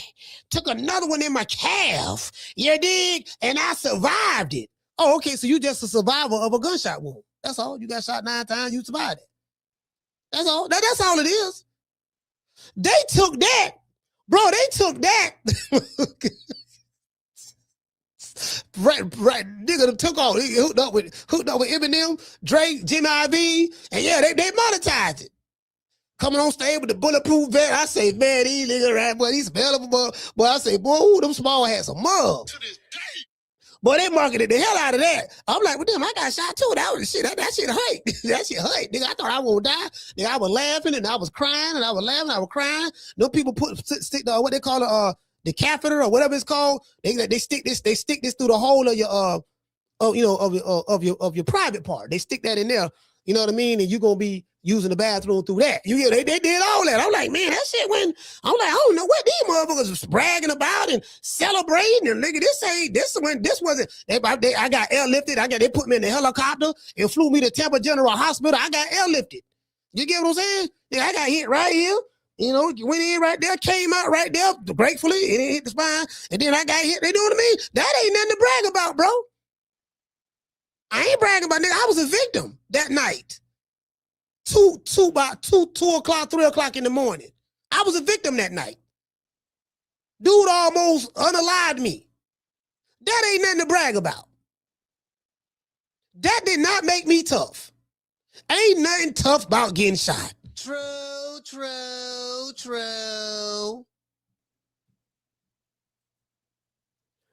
So it's just the stuff, bro. Again, let me drop these phone lines. Hold on, I got to show Wilder. Let me show y'all my brother Wilder. Man, I don't know man. I think something wrong with him too, man. Cause I want to talk about Wilder too. I think something wrong with Wilder, man. Like I really do, fam. Like I really think something wrong with him. I really think something wrong with Wilder. Bro, like. It's like something wrong with all these PBC fighters. Got AB, Jamal Charlo, he drunk, whatever, ayahuasca, whatever. I don't know the hell he on. Jamal, he cocking his neck back. He give off bad bitch energy. Errol Spence, he embracing his Jamaican side now because he is Jamaican American. So he rocks the Bummer Clyde, the Bummer Clyde, Errol Spence now. So we finna find out what's up. Y'all said that Crawford don't get no credit for beating him because he had a car accident and he had cataract surgery. Okay, then after Crawford beat him, he messed up the other eye and he got cataract surgery on the other eye. So now, so if Tim Tszyu were to win, whenever Errol Spence come back, I believe it when I see it. Because he's supposed to fight this summer. That's what they say. He's supposed to come back this summer. So that's going to be 3 years. So he's going to be 3-year ring rust, coming off a knockout loss, 2 cataract surgeries, and a car accident. I want to know what the arrow. Nah, I'm trying to be respectful because I used to call, there's a certain segment of the Errol Spence fans, I call them aerosexuals. Them were the ones who was threatening me. The aerosexuals was the ones who were threatening me. I bought it every last one of them digitally, of course. You know what I mean? Because I'm with this. I am with the shits. I'm not gonna lie. I'm not too old to be with the shits. I'm telling you, something you got to clown these niggas. When they come over here clowning, we clowning back. It is what it is. But anyway, Wilder look like somebody off the Matrix right here. He got that long coat. He like 6'7". Wilder got the coat on. Look at Wilder. My faith only gets stronger and stronger with the things that I go through. He said, you got to go through it to get to it. But I won't put no more on you that you can't bear. Heavy is the head that wear the crown. You know what I mean? I understand that. This is not for the weak. With all the now this dude, look at that Wilder. Now he don't interview. Now he always interview Wilder, right? This guy right here, he the one that he interviewed the Glam Squad. The Glam Squad are the ones who make Deontay Wilder's costumes. To this day. He interviewed them, and that's how I found out about the Glam Squad through this reporter right here. He been around a long time. What's his name? Let me see what the brother name. Let me see what his name is. I thought he was sweet, but he got a wedding band on, but that don't mean nothing. His name is Karan Batia. Now you know what? I looked up his Instagram page. Now he married to a woman. He married to a wife. But yeah, still, I still see a little bit of sugar. I still see a bit. Hey, shout out to Mika. I still see a little sugar though. I see some sugar right there. That's just me. The things I've had to go through, it only was a test for a greater testimony. You understand me? It's a test. Look how this dude look at that Wilder. He like, man, this nigga crazy. Wilder talk about so all the things I went through. Wilder talk like, hey, Miss Connie. Wilder talk like he just like, yeah, dog. I was working in the cotton fields and roots, and that what they did to me, and I was able to survive that. And it just made me stronger. You do know that you richer than the guy that's interviewing you, right? You do know that you have privilege. Yeah, you got rich black privilege. Because not only are you a black American, but you are rich. So you got access to resources that the average motherfucker don't have.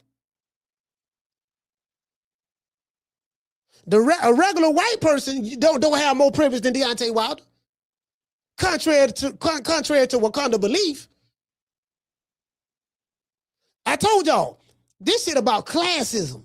It's about the have and the have-nots.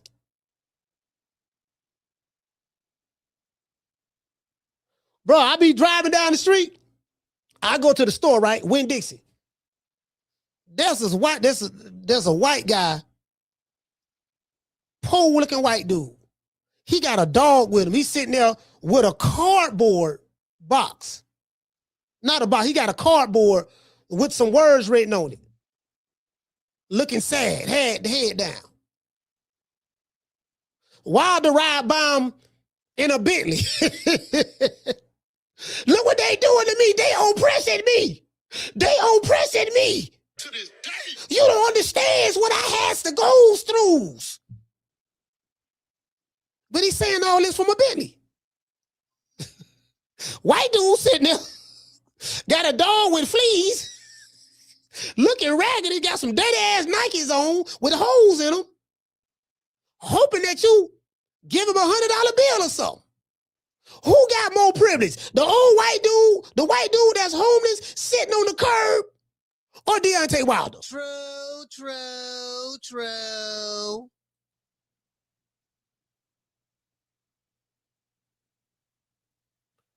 He white, but he white, but guess what? He ain't privileged. If I were to get locked up for a crime and he get locked up for a crime, who you think the judge go sentence first to get the most time? I said, what poor white dude? What you mean? Nigga, you rich. You gonna get the best lawyers that money can buy. True.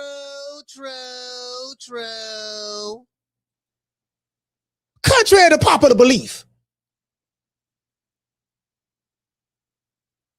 Oh, that's not true. They do anything and don't nothing happen to them. Shit, I was locked up. I was locked up with some white folks that had life in prison, fam. How they got life? Explain how he got life. Cause he got life. He ain't getting out. You dig? Anyway, let's go back over to our good brother. Shout out to Al Haymon. That's for a greater testimony, and that's just it. You know, and just the way it only was a test for a greater testimony. You understand that you can't bear. Heavy is the head that wear the crown. You know what I mean? I understand that. This is not for the weak. You know, with all the things I've had to go through, it only was a test for a greater testimony. You understand me? It's a test for a greater testimony, and that's just it. You know, and just the way I feel now, the things that I had to go through, the trials and the tribulation outside of the ring. You know, it's nothing inside of the ring. It's outside. So why to talk about the trials and the tribulations he had to go through outside the ring? I'm like, fam, like, nigga, what trials? Everybody go through stuff in life. You know what I mean? But, okay. You sleeping with your brother who broke and ain't got no money. Girlfriends. That's a trial and tribulation right there.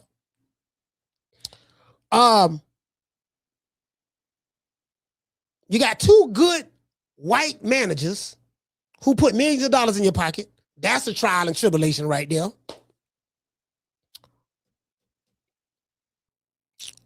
You put millions of dollars in Tyson Fury pocket when he was high on coke, weighing 700 pounds, contemplating about unaliving himself. You did all of that. You get what I'm saying? So, yeah, all of that. That was a trial and tribulation right there. What made that a trial and tribulation? Because, it backfired. You thought that, you were going to win. That shit ain't work out. And now you ain't been the same since. And I get it. I ain't going to lie. If a nigga whoop my ass if a white dude whoop my ass on Black History Month in front of all of my fellow Foundation of Black Americans, bro, I'll probably be crying too. True. That right there did something to him psychologically, to me. Out of the ring of things, and I feel like I don't even supposed to be here right now, because of the things, and it's like a fish being transported into another water, and if it's not the right temperature that it's used to, that it was in, it's gonna get shocked. Man, what? See, this was the brother from Alabama said, right? He said, look, this would be making me mad about Wilder. He be trying to sound all philosophical and stuff, but he country with it. See, so he trying to sound all philosophical. He be mispronouncing words, ain't making no sense, but he got a lot of money though. He rich. You know what I mean? And it just feel like the things that had happened to me with certain people and loved ones is like a shock to me, and I can't believe it. And sometimes that shock can be like detrimental to your heart, and to the point like, I can't believe it. Out of all the things I've done for you, your children, your family, when you had done nothing for me or mine, it ain't even equal. And you would do this to me out of all people. You forgot you was almost homeless. You forgot your kids wasn't eating. Oh, he talking about Telly. He talking about Telly. Cause he said when he found Telly, yeah, man, she wasn't even a sis. She was a nurse's assistant. You see what I'm saying? She wasn't even no registered nurse. She had just lost her job, and she was trying to take care of her mamas, her baby daddies, and her babies, her sons. And you know what I did? I saved her.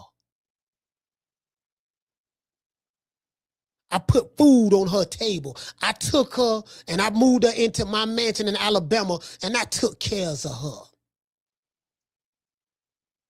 And I put her son and her baby daddy on my wheel. And this the thanks I get. So this is what he's referring to. He didn't say her name, but that's what he's talking about. Forgot they didn't have clothes. But I was the only one that you could depend on. You prayed for me, and I asked God to help me to help you.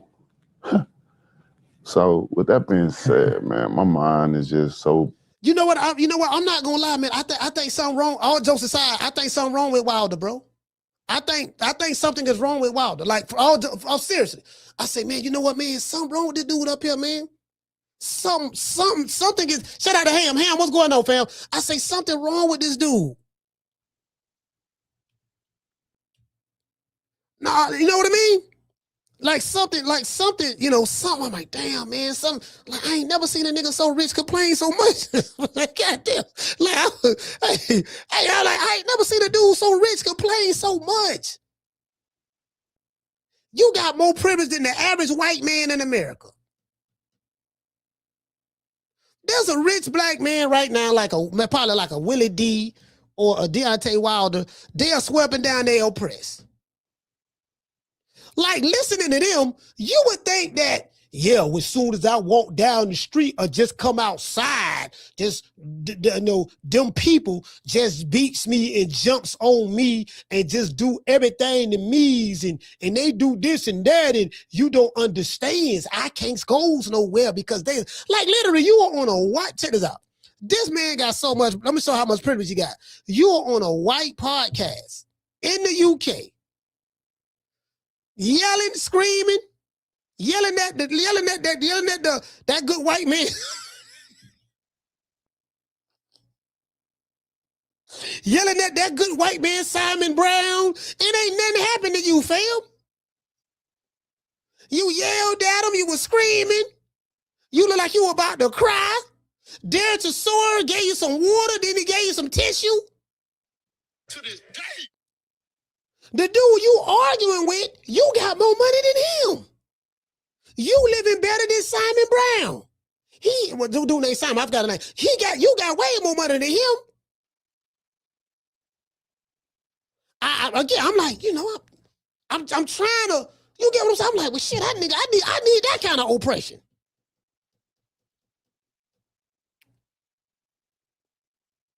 That's all I'm saying. What he say? He said us as black people just got to stop hating on one another. I agree with that. We got to stop hating on one another. That's why I agree. No, I agree with that because I didn't like the fact that Wilder hated on Mark Breland. Black man hating on another black man. I agree with that. I don't like the fact that Floyd Mayweather, black man, hating on another black man and Al Haymon. Throwing a man name under the bus when he saved him. So I agree with you on that. You're right about that. See, y'all see how I flipped that?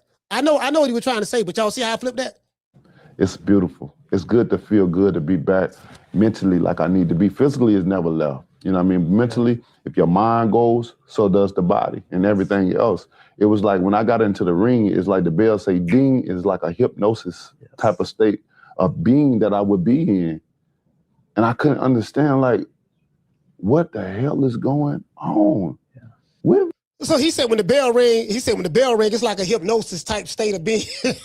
Yes, you know, and y'all know what that reminded me of, Mama Hofield.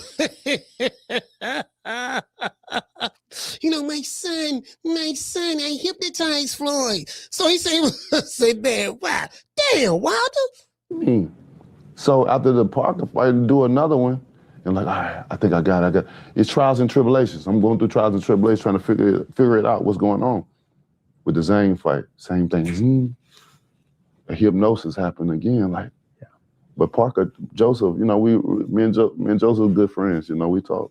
You know, and he told me he came up to me, at the event. He was like, he talking about it again, you know, and he's like, something was wrong with you in that fight. You wasn't you. Without us even speaking about nothing, he's like, something wrong. I know something was, but that's not you. He said, hey man, Miss Gotti. He said, yeah, after the fight, Joseph Parker talked to me. He said, man, something was wrong with you, man. Hey, shout out to Doug right side. That's not you. Yeah, something was wrong with him. He was getting his ass whooped. True. What's up, shit? Hey, shout out. Hey, shout out to Miss Gotti. Hey, Miss Gotti, boy. Hey, Miss Gotti. Hey, Miss Gotti, you better listen. You better tell them fools. They better ask somebody. Better ask somebody. I'm not the 1, 2, 3, 4, 05. I'm a what kind of nigga killer. You better ask somebody about me, fam. You come over here, boy. I'm quick with it. I'm sharp. I swear I'm sharp. Undefeated. Matter of fact, let me drop these phone lines just in case somebody in the chat want to call and say something. But I want to play this here, right? Y'all know me. I don't duck no smoke now. We do not duck smoke. We don't believe in that. Ain't you, brother? I know. I said, bro, I had to put him to the side like, yeah, bro, something. Because I don't talk about my personal problems. Mm-hmm. You know? For what? So it's so many opinions. But not talking about it and spread it to the world will leave speculations on you. Mm-hmm. You know what I mean? Unwanted speculation where people throw emotional garbage your way and they believe anything. Nowadays, they'll believe anything without going to do their own homework. They follow behind the first thing that's been said. And this is the problem. Everything everybody's saying about Wilder is things that you said out of your mouth. Wilder and shout out to Wilder. See, sometimes, this what get me with these low IQ fools on YouTube boxing. Telling the truth is looked upon as hate.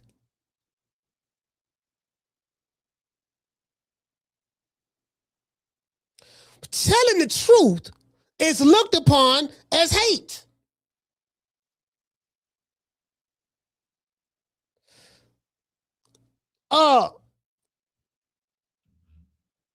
When telling the truth is a crime in the world of lies, the truth teller is always the one to get vilified. Let me repeat that.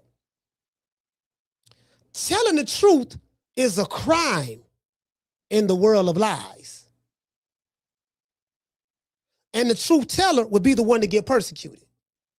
I told y'all, the slow niggas always the last ones to realize that they were slow. I was looking at this true story. I was looking at some of the LDBC channels, right? I looked at, I'm very transparent. I looked at Drew Titan. I looked at that was yesterday. Drew Titan. And I looked, no, yesterday? Yeah, yesterday. Yes, yesterday and this morning. Yesterday and this morning. For part of like, it wasn't much. It's probably like 20 minutes because I had a lot of shit to do, right? And BFTB and 7-8. And I brought them up specifically because those guys were some of the main ones that they are diehard Deontay Wilder supporters, and they was pushing, they pushed that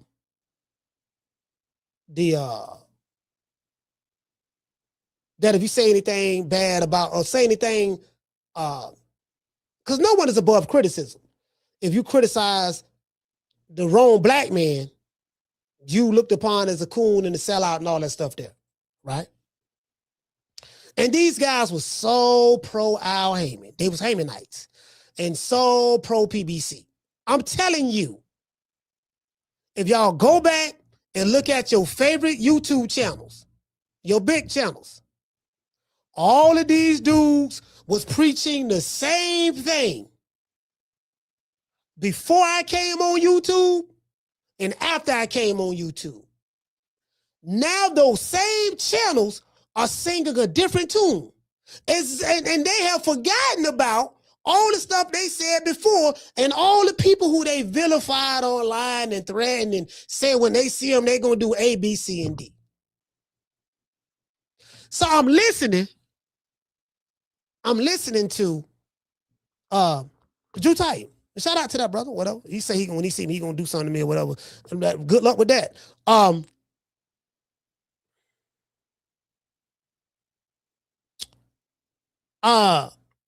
He spoke about the PBC. He's talking about Al Haymon. I didn't listen to all of it, but it was something along the lines of, because I only listened to it for like maybe 15 minutes. 15, 20, something like that. Multitasking, y'all know how I do it. He was talking about Al Haymon and what Floyd suing Al, and Al is this and Al is that. And I'm like, damn. And then he gave props to Fred Barbershop Conversations. He said, yeah, Fred was right all along. But Fred was getting attacked. Again, I don't fuck with Fred. Fred don't fuck with me. But Fred was getting attacked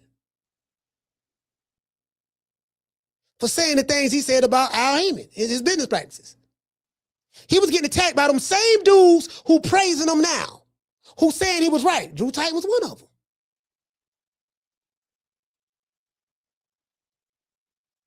Like I say, a lot of these dudes, like I know a lot of these dudes, bro, I'm telling you, when I tell y'all I was the Black Thanos, Black Freezer, shout out to Miss Steph.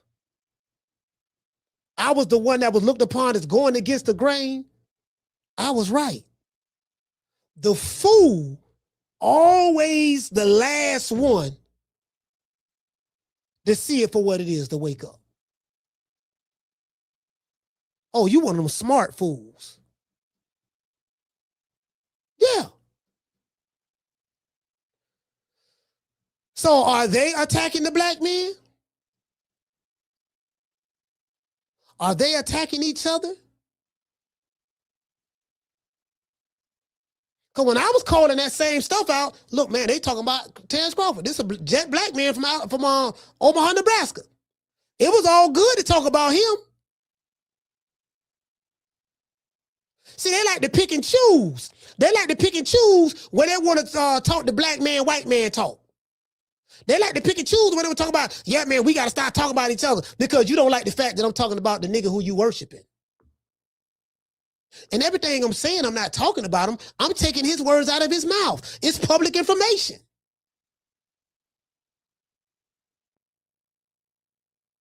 with a Tank Davis avatar. Nigga, please. To this day. Nigga, please. You can't make this up. Let's continue. By the time they tell the next person, they done add on some to the story that ain't even true. And if you're not the type of person that'll get out and publicly express yourself and all that, or have a PR person to try to defend you and stuff, people run with what they hear, you know? And that's fine with me because I have no problem with people laughing or speaking to me in a negative light because it doesn't apply to me.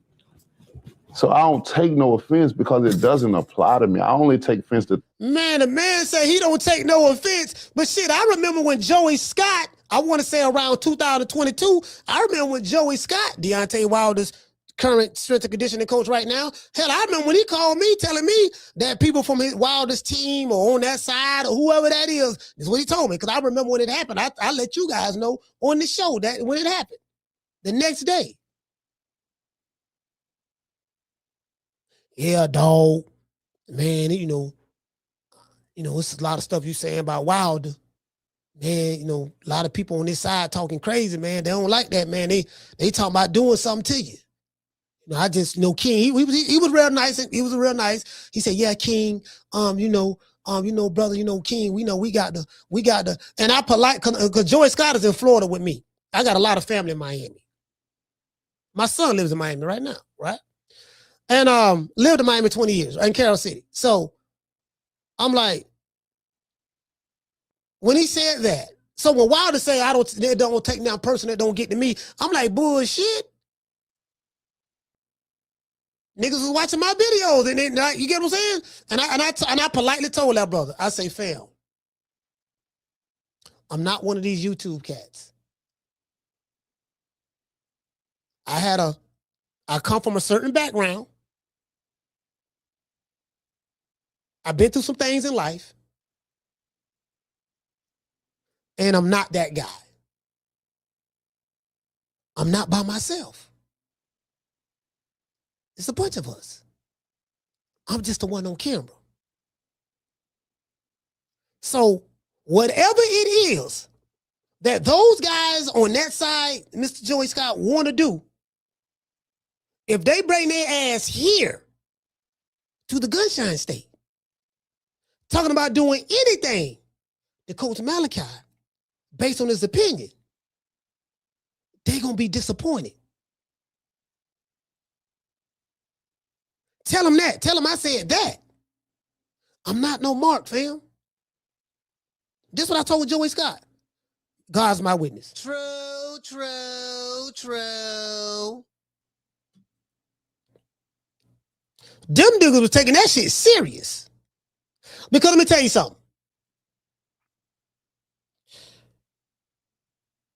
When you're dealing with a grown-ass man that have grown man responsibilities, have people that's counting on him, and people who we have to take care of,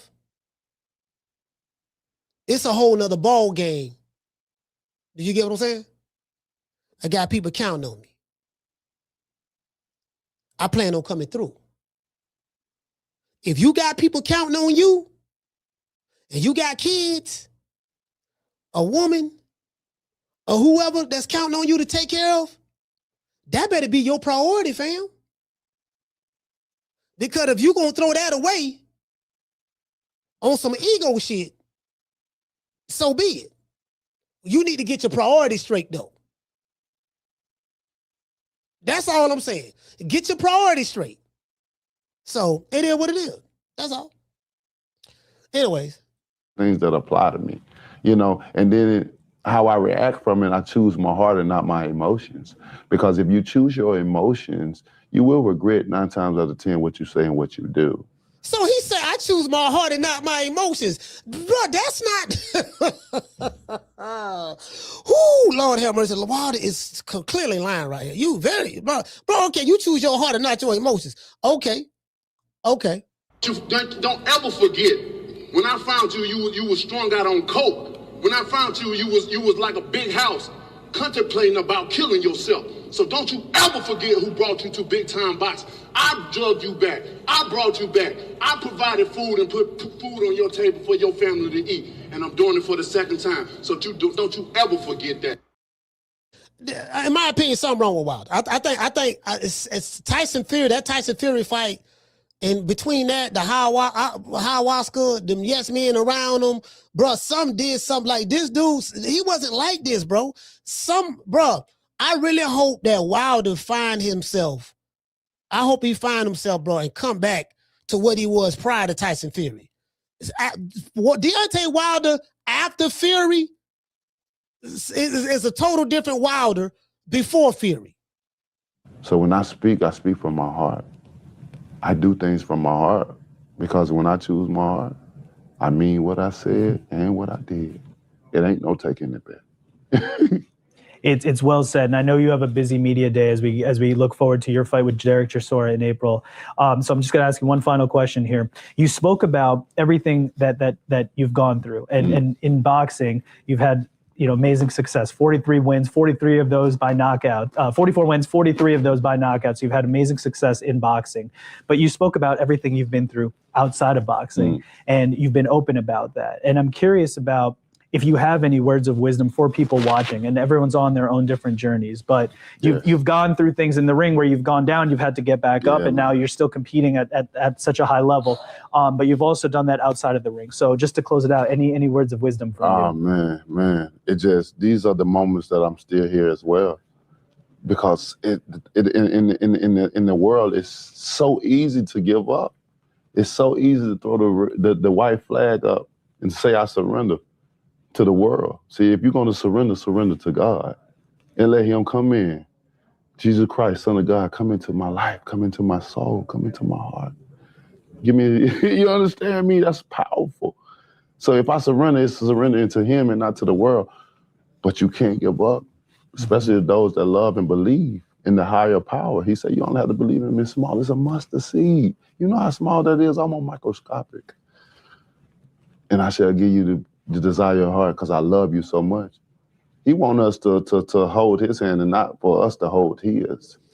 You know what? Wilder should just start preaching at this point. Because I know his daddy a preacher. I think what Wilder need to do once boxing is over with, build him a church in Alabama, hook up with TD Jakes, hook up with what's the other preacher's name? The ones who evangelical like what's all the black preachers? He need to hook up the black. Y'all give me some of the black preachers' name. I know TD Jakes. He's the only one I know. It's some other ones. What's the ones that Drewski was making fun of?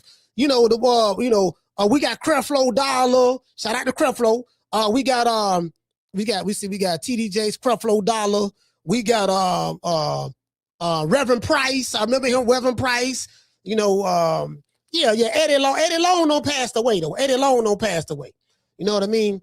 Eddie Long is gone, but you make a valid point. You make a valid point, Marquise. You know what I mean? I just think Wilder should just, at this point, I think boxing, shout out to New Country. Boxing ain't his thing no more, man. Don't ever forget, when I found you, you was strung out on coke. When I found you, you was like a big house contemplating about killing yourself. So don't you ever forget who brought you to big time boxing. I drugged you back. I brought you back. I provided food and put food on your table for your family to eat. And I'm doing it for the second time. So don't you ever forget that. Yeah, man, it is what it is, man. Phone lines open. You want to talk some shit? Call me. Start some shit, bitch. Sup, fool? You gonna talk shit about me, homie? Where you from? Hundreds of niggas is waiting for your motherfucking call, and they all talking shit about you right now. Call the coach at 530-494-9636. We waiting on your bitch ass. So the question is I have today is, Adrien Broner took up for Al. He acknowledged that he blowed a lot of money himself, and he's saying if Al did owe him money, oh well, so be it. He'll never, turn on Al or sue him or nothing of that sort. Floyd Mayweather made some new friends, and now he's suing Showtime and Stephen Espinosa. But Stephen Espinosa works for the PBC right now. He works for Al Haymon. Right now, 2026, he's working over there with the PBC. Stephen Espinosa. So, me personally, Floyd spent a lot of money, bro. It's very well possible that he could have spent most of his money because of this persona. If you're addicted to, like, I remember I was talking to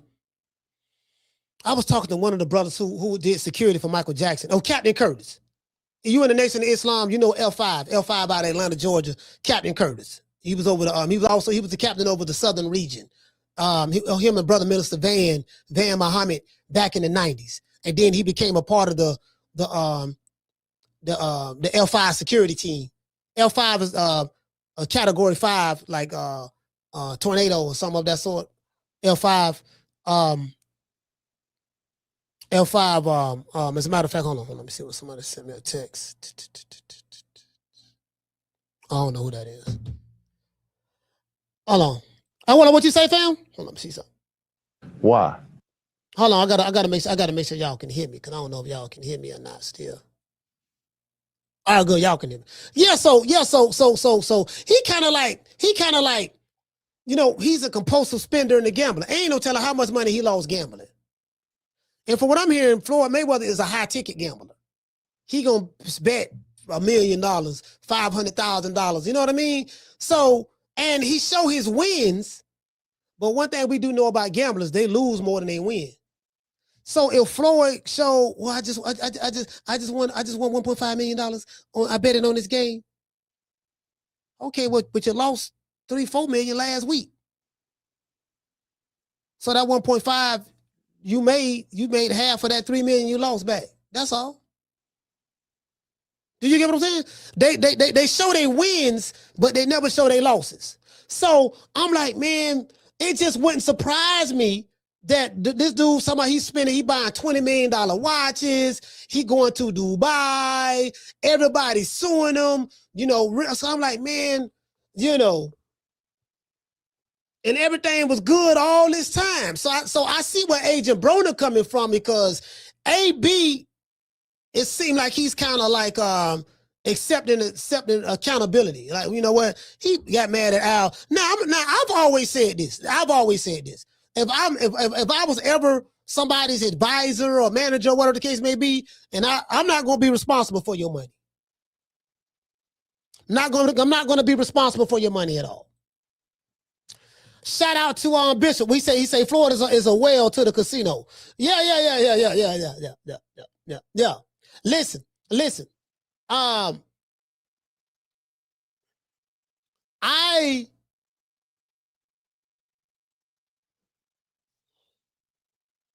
He's spending all his money, blowing it left and right, and he's illiterate. He can't read. So when you are illiterate, rich man, rich fool, you are prey to those who wear suits and have master's degrees in economics or bachelor's degrees in finances. Regardless of who that person may be, whatever their race or nationality, color, or creed is, doesn't matter.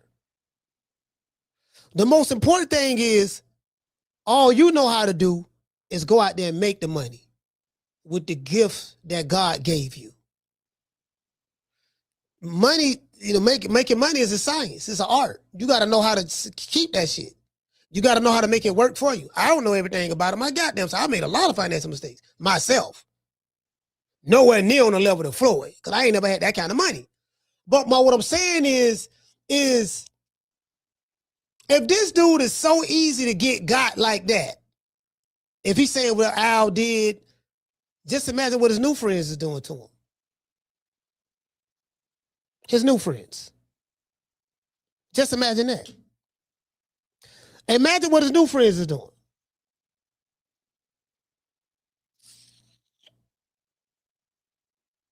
Imagine. He's not the smartest guy in the world. Now there's a Flomo that's going to be in the chat that's going to say, I'm hating on the black man Floyd. No, I'm defending the black man Al Haymon. This is black on black. Because these dudes are slow. Phone lines open, man. 530-494-9636. It's down there. These dudes are slow. I told y'all. I roll these dudes up. I don't even smoke blunts, but I roll these dudes up in the blunt and smoke them. It's too easy. And from an intellectual standpoint, they nowhere near on my level. Like literally. I got a GED, but I got a high IQ. General, I got a GED, but I have what makes me have a high IQ? Because I have a master's degree in common sense. My mama had an 8th grade education. My mother, right? She dropped out of school and had to go to work and all that stuff there, you know. She came, my mom was born in the 40s, so, times was different back then. But she knew how to read, she knew how to write, she knew basic math. And my mama used to tell me this here. She say, I don't care how many degrees you have. She say the best sense to have is common sense. Most things, most problems that you have in life, or most things that you go through in life can be avoided just with a little common sense. If you just use your common sense, a perfect example. I'm gonna give you a perfect example. Because I want to pull this up. Let's say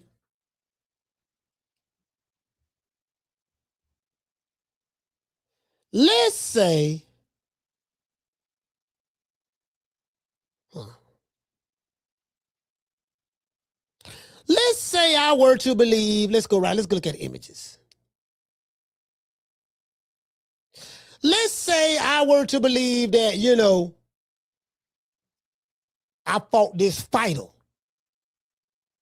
And I honestly believe that you had something in your glove the size of an egg weight, which would explain why I have a dent on the side of my head.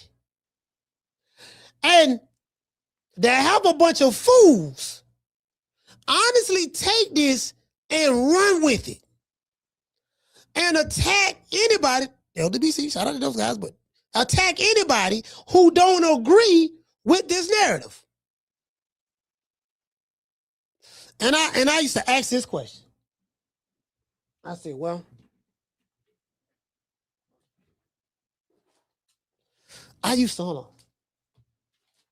Oh, here go the pen. I'm looking for my pen. So my common sense kicked in, right? Because what happens is when you try to put certain narratives, when your entire premise or talking point is based on a narrative, and your narrative is devoid of common sense, someone like myself look like a genius.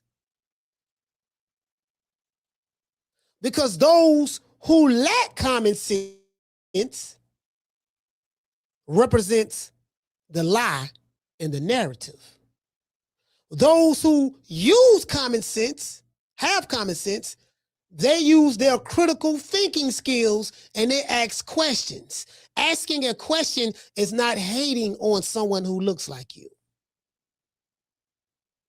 I'm using my common sense. Shout out to Mike Larry. I'm gonna give y'all what I'm talking about. Let me read this super chat. Yeah, I'm using my common sense. Shout out to Zepper for dropping that damn dub on your boy. Super chat received. Playtime's over, boy. He said, good show, coach. I appreciate that, fam. Shout out to Mike Larry. For dropping that half. I'm sorry about that. For dropping that damn dub on your boy. Shout out to Mike. Super chat received. Playtime's over, boy. Caller, hold on. Hey, hey, Mike. Shout out to Mike Zepper. Shout out to Chris Laird. Y'all know what time it is. I gotta hit y'all with the huggy bit. Down from the bar, there's a platform stage. People pimping, sharp as razor blades. I asked myself, this is an egg weight. This is the one I used to use when I used to box when I was a teenager. This egg weight weighs 3 pounds. This one. They got different kinds. Egg weight 3 pounds. This one right here a little smaller. This said 1.5 pounds. This and that, right? And I asked myself, how is it possible for me to fit this in my glove and punch somebody with it? Don't you know some motherfuckers that believe right now that Tyson Fury had egg weights in his glove and he hit Wilder? And any black man that don't believe that is a cool Uncle Tom sellout. Don't you know there's motherfuckers online right now that believe this? Caller, what's your name? You calling from? What's up, Coach? It's Mitchell from Chicago. Mitchell, talk to me. I didn't call in yesterday, but I heard you talking about the Floyd Mayweather lawsuit again, and I was wondering, do you think with Derrick James when he was suing Errol Spence, do you think that will ever lead back to what's going on now with Floyd Mayweather and him suing Errol Spence? Do you think it'll be connected in any type of way with Al Haymon? No. I mean, I don't know. I mean, I don't think so, because I think whatever arrangement that Derrick James had with Errol Spence, I think that was between them. And now from what I've heard, I haven't proved it, but I haven't confirmed it. But from what I've heard, I heard that he was supposed to get Derrick James a certain percentage of his purse, and Al Haymon told Spence, "No, don't give him that. Give him this amount." And he paid Derrick James the money that Al told him to pay him, but he didn't pay him the money he was supposed to pay him. So that's what Derrick James sued Errol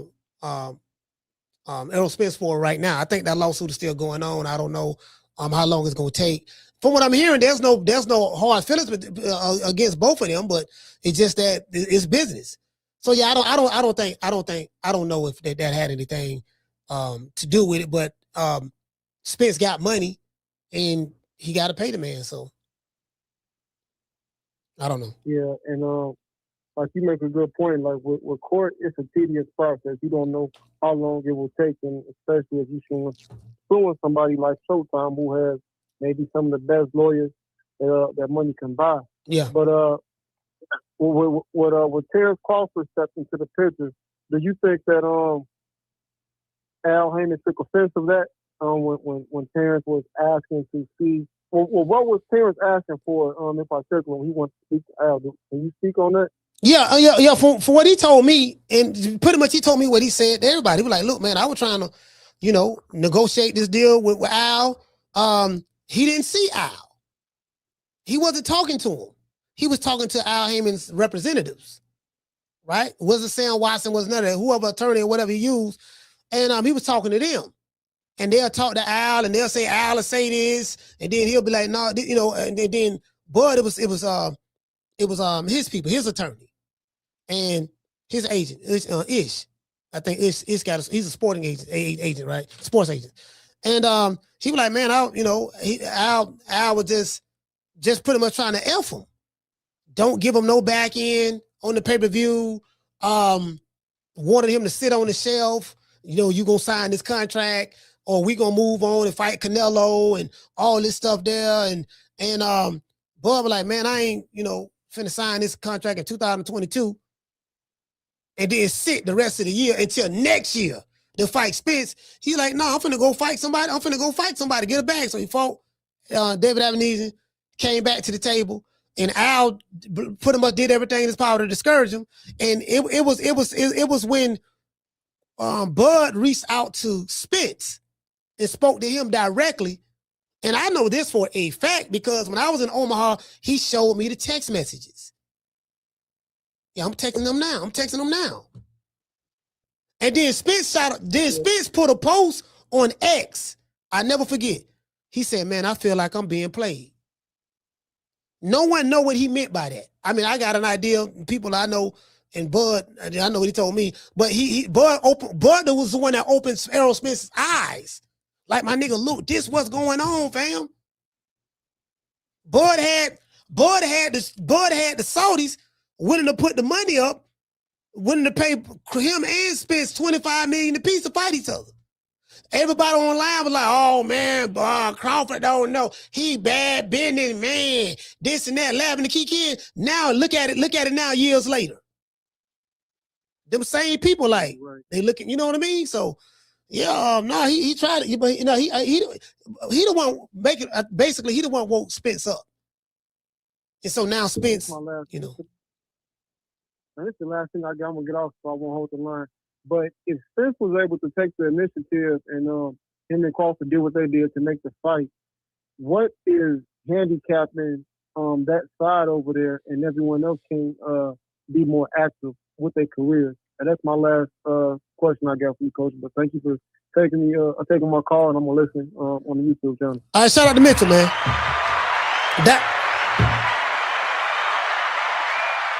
That's a hey, shout out to Miss Steph. Hey, hold on, wait. Listen, this Bud cousin, Miss Stephanie, Miss Steph Jackson. This hold on, matter of fact. Like her right here, yeah. I just shout out to Steph. I mean, I don't want to put you on blast, but yeah, this is cousin. I'm telling you, the man, like he the one woke Spence up. I'm not saying that Al was doing anything nefarious, but Al was trying to pimp Bud, make Spence the most money possible, while at the same time have everything very advantageous to Spence. So when Spence woke up to what was going on, thanks to Terrence Crawford, that's when he went and hired Fighters First Management. I forgot that brother name over there. He a brother. I forgot his name. Fighters First Management. Y'all look him up. He hired them. And that's when they got the deal done. And then that's when Spence said, look, man, yeah, 50-50. We can do that. We can do the coin toss to see who go out first. You know, because Bud is very, very stubborn. His cousin Taste, he's very stubborn. Bud is stubborn. He, like, you know what I mean? So he's very stubborn. So yeah, I want this, I want that. Spence was like, yeah, man, we can do all that. Because really, Spence was supposed to fight Keith Thurman and then fight Canelo Alvarez at 164-pound catch weight. That was the plan that Al had for Spence. Al did not want him to fight Terrence Crawford. Everybody and all the big wigs at the PBC knew. Not this dude right here. Al Haymon knew. Sam Watson knew. His sons knew. Tom Brown knew. They matchmakers over there, they knew, like, listen, this dude right here is all, it was a well-known, the only people who did not know that Crawford was all wrong for Spence was Errol Spence fans. True. Errol Spence fans were the only ones, Errol Spence fans were the only ones who did not know that Terrence Crawford was all wrong for Errol Spence.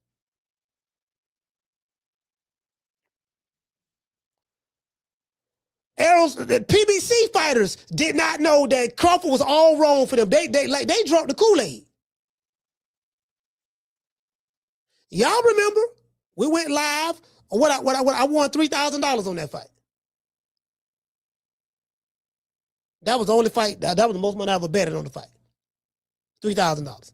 Because I was so sure. If it's something that I'm not sure about, I'll pick a fighter, but I ain't gonna bet no money because I'm not sure. I pick a fighter, but I ain't gonna put a dime on it because I'm really not a gambler. But that Spence fight, I say, I'm betting whoever want to bet. I'm taking all bets, and if I bet you on YouTube, you gotta send that cash app. Send that cash app up front, because we not doing no air betting. It ain't going. I ain't taking your word on nothing. Put the money on the wood and let me know it's all good. If the money ain't on the wood, your word don't mean a goddamn thing to me. Because we know how they do it on YouTube. Shout out to Silence. Punk. True. You know how they do it on YouTube. Listen, they were selling t-shirts, big, cap. I'm Dad Texas. You see what I'm saying? All of that, bro. I had fun clowning them. I ain't gonna lie. I came up with aerosexuals and everything. I came up with that. That came from me. I'm the guilty part on that. Shout out to Curtis. Hey, okay. Dropping that quarter over. Bam, dub on your boy. Super chat received. Playtime's over. Hey, what to say, Curtis? He say, Coach, love the content today. I had to put some color on this, King. Hey, man, I appreciate you, Curtis. Shout out to Curtis, man. Let's hit him with the Down from the bar, there's a platform stage. People pimping, sharp as razor blades. Yeah, like Errol Spence, from what I heard, is a great guy. And I have to say this. There's no beef between Spence and Crawford. Like, when I talked to Bud, him, Bo Man, Coach Red, you know what they tell me? They told me, man, Errol Spence was their favorite fighter. Outside of Bud, of course. Coach Red, like, yeah, man, I love Spence, man. He one of my favorite fighters, man. He my favorite fighter over there at the PBC. Bo Man, they love the dude. Bud was like, yeah, man, I like Spence, man. He a good dude. Bro, this is a true story. Because y'all know me, I'm petty than a mug. But my pettiness come from the years of me being on social media, being antagonized by the same group of people who I successfully dismantled by myself. And I want to give a shout out to those guys, the LDBC and the aerosexuals and the Wakandas and all that, and the Shea Butter Laptop Revolutionaries. I want to give a shout out to y'all. The reason why I want to give a shout out to y'all, to these people who I just addressed, because y'all helped make me who I am as well. Y'all brought the best out of me. Had I not had the opposition that I had from the LDBC, had I not had the opposition that I had from the aerosexuals, had I not had the opposition that I had from the Twerkinator Army or the Haymonites or the PBC for Lifers, had I not had that opposition from y'all, people would not have been able to see the best of me. So y'all brought that out of me. You paid the price for it, but you brought that out of me. So I got to give y'all credit too. You get what I'm saying? Now y'all ever since then, y'all been on y'all best behavior. True. You know what they say? You know what they say? What they say? You know what they say? You know, he say, fuck around and find out. It is what it is, you dig? You know, I was diabolical around that time. Yes. Yes. Surprise. You gay. That's not all. Go in there.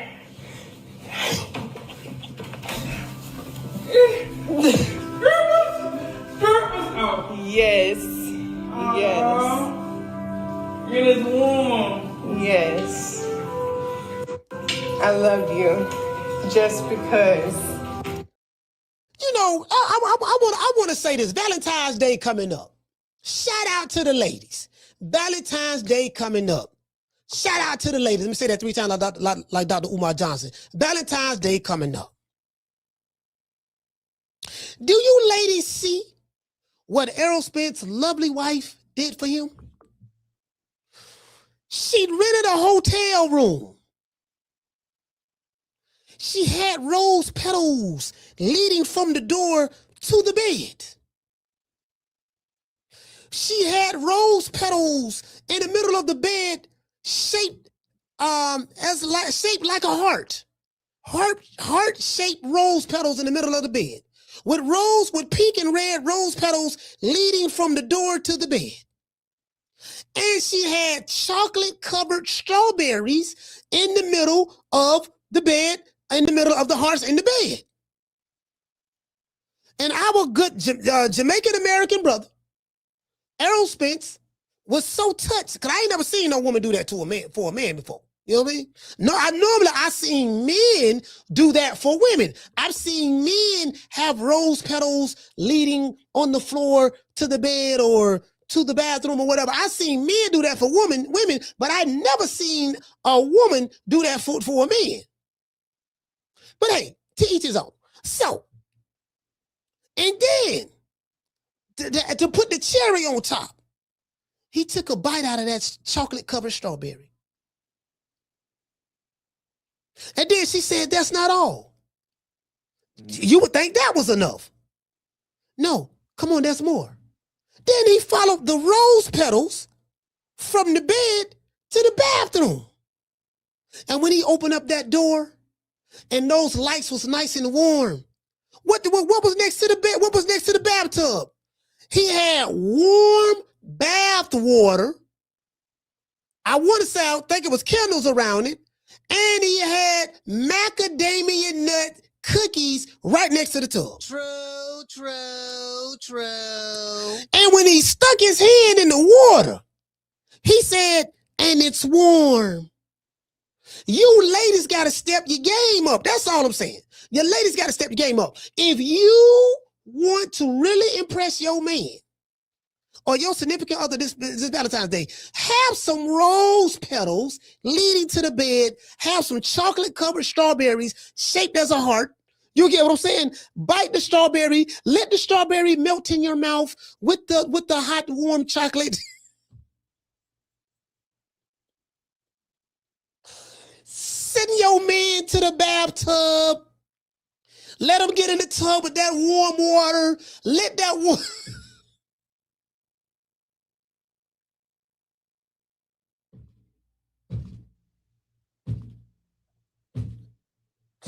All I'm saying, y'all got to step your game up, fam. That's all I'm saying. You ladies, you got to step your game up. That's all I'm saying, fam. That's all I'm saying. That's all. Y'all got to step your game. When y'all going to do this for us? When y'all going to, you get what I'm saying? You know, we do know that. We do know that.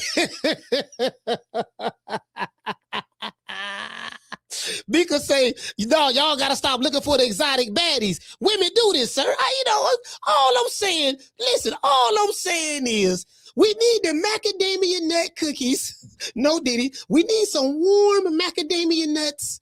The water has to be warm. You know what I mean? Now, she didn't give him a bubble bath. She probably should have made a bubble. Matter of fact, let's look at it. I want you ladies to see this because y'all got to step the game up this Valentine's Day. Yes. Yes, surprise. You gay. That's not all. Go in there.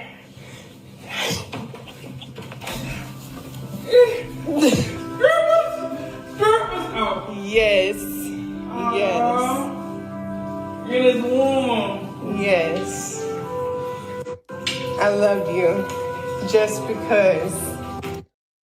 Now, that's what I'm talking. That's what I'm talking about. I want to see the rose petals and chocolate covered strawberry challenge. But that's what we need to see. Let's start a new challenge for the women. We need warm macadamia nuts cookies right by the warm bathtub. We need the strawberry, chocolate covered strawberries, and we need the rose petals. I want you women to go on TikTok, go on Instagram, because y'all like, and let's see y'all do that. Let's do. Let's do. And another thing I want to do, I want to show respect to the homies. Because I remember I had one dude, right? I used to play this video all the time. Shout out to Tank Davis, the face of boxing. I used to play the one video all the time, right? And I used to be like, man, I don't know what the hell this is. And this one dude from Florida, I never forget, he from this state, made me so ashamed that he was from this state. A brother, he say, man, coach, man, come on, man. You sitting here clowning Tank for just that doing what homies normally do when they together.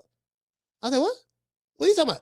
He said, yeah, man, come on, man. You know how it is, coach, when you hanging out with your homeboys and y'all just sitting there hanging out, vibing, listening to the music, dancing together. And you know how it is, coach. Ain't nothing wrong with that. I was like, no, I don't know how that is. Don't put that on me, fam. True.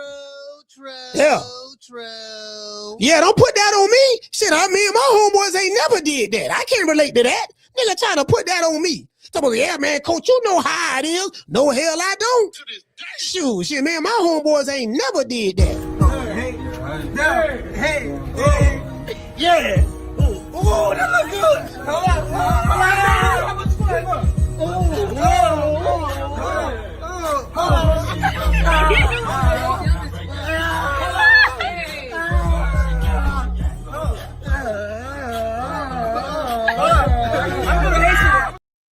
Yeah, nigga talking about about something. She had to project. I said, no, sir, you're projecting, sir. You're projecting. Now, just said you taking up a tank. Ain't that what you're doing? Ain't nothing wrong with that, fam. But don't try to project. Yeah, come on, coach. You know how it is. No, hell, I don't. Man, my homeboys ain't never did that.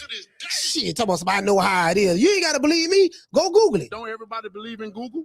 Go Google that shit. Now, we about to ran off on the plug a couple of times. Ran off on the plug twice. Yeah, I can tell you right now, man, my homeboy, you listen, there ain't no video, but I can tell you, my homeboys ain't never did nothing like that. Never. We ain't never did nothing like that. I can't relate to that, fam. Again, I ain't knocking nobody who do. To each his own. You get what I'm saying? Bro, what's wrong with this nigga, bro? He said his girlfriend.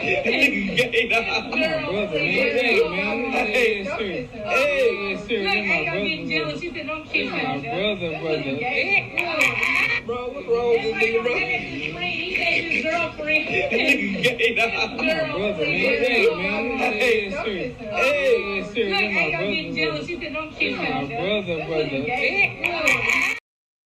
Yeah, that's all I'm saying. I'm just saying, you know, I came up in a different era, though. I was born in the 70s, so I came up in a different era. I can't relate to that. That's all I'm saying. I ain't knocking nobody who do now. To each his own. I know they listen to Lil Coochie Vert. What the little dark skin, the little cute little boy? What the little cute little boy? Well, he ain't really cute. He look like kind of like a gremlin. Let me look him up. Anyway, hold up. Let's get back over here because y'all know the ADD don't kick in. I'm getting sidetracked. Now, back to what I was talking about. The low IQs. Now, I have a master's degree in common sense. Now, if you want me to believe that a guy hit your fighter, put egg weights in his gloves and beat him with the egg weights, you're going to have to explain to me how he was able to get this in his hand. As you can, y'all see this loop right here? Hold on. Let me go right here. Y'all see this loop right here? This goes through your middle finger. I shot about some egg weights long time ago. But this goes through your middle finger. So you put that in your middle finger. And the weight, the egg weight of the wrap of the egg weight goes in the middle of your hand. So you stick it through the finger like this here, and then you close your hand like that, and then you just able to shadow box with it. You get what I'm saying? Now, if you want me to believe that Tyson Fury hit Wilder with an egg weight that was inside his glove, my spidey senses started tingling. I said, okay. Now, wait, okay, so you put the egg weight right here, and it closes in the palm of the hand. So that means he would have had to get his hand wrapped. Like, how were they able to wrap his hands with the egg weight in his glove? How were they able to do that?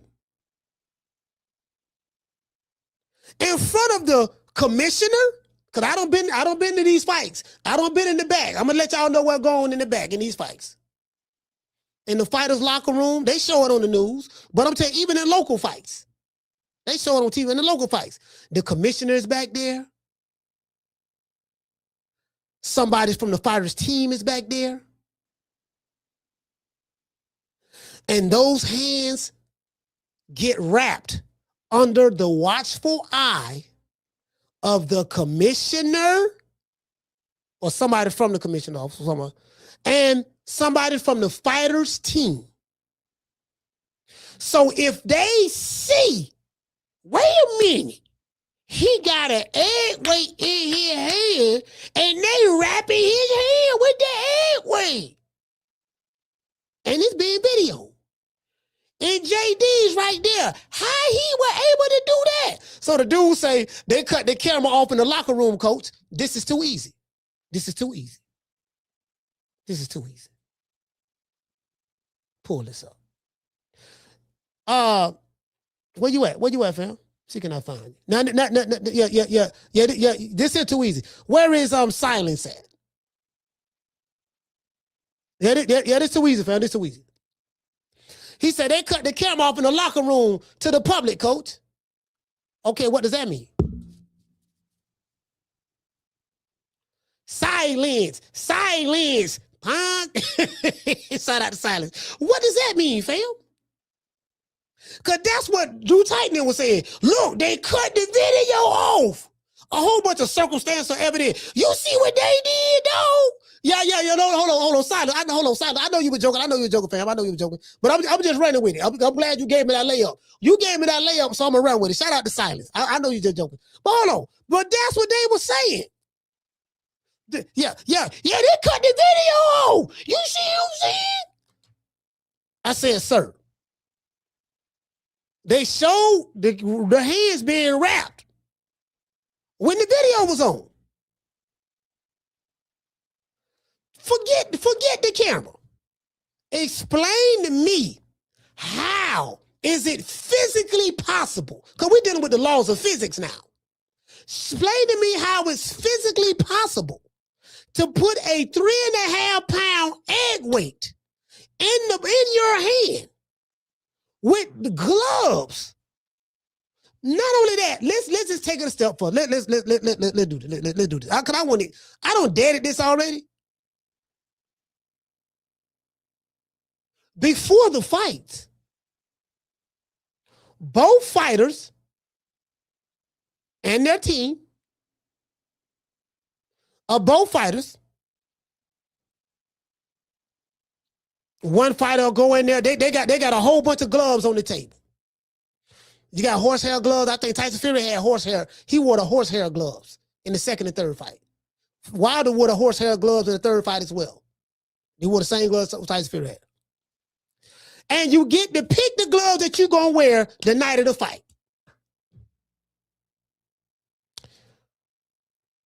Wilder, somebody from Wilder team is in there. I think it was Tay Jones or whoever it may be. So they pick the glove. Wilder said, I'm going to pick these gloves right here. This one I'm fighting with. The commissioner take the gloves, they seal them up. And they put them in a safe. Tyson Fury, same thing. Put them in the safe. Fury and Wilder don't see those gloves no more until the night of the fight. The gloves are inspected by Wilder, both teams.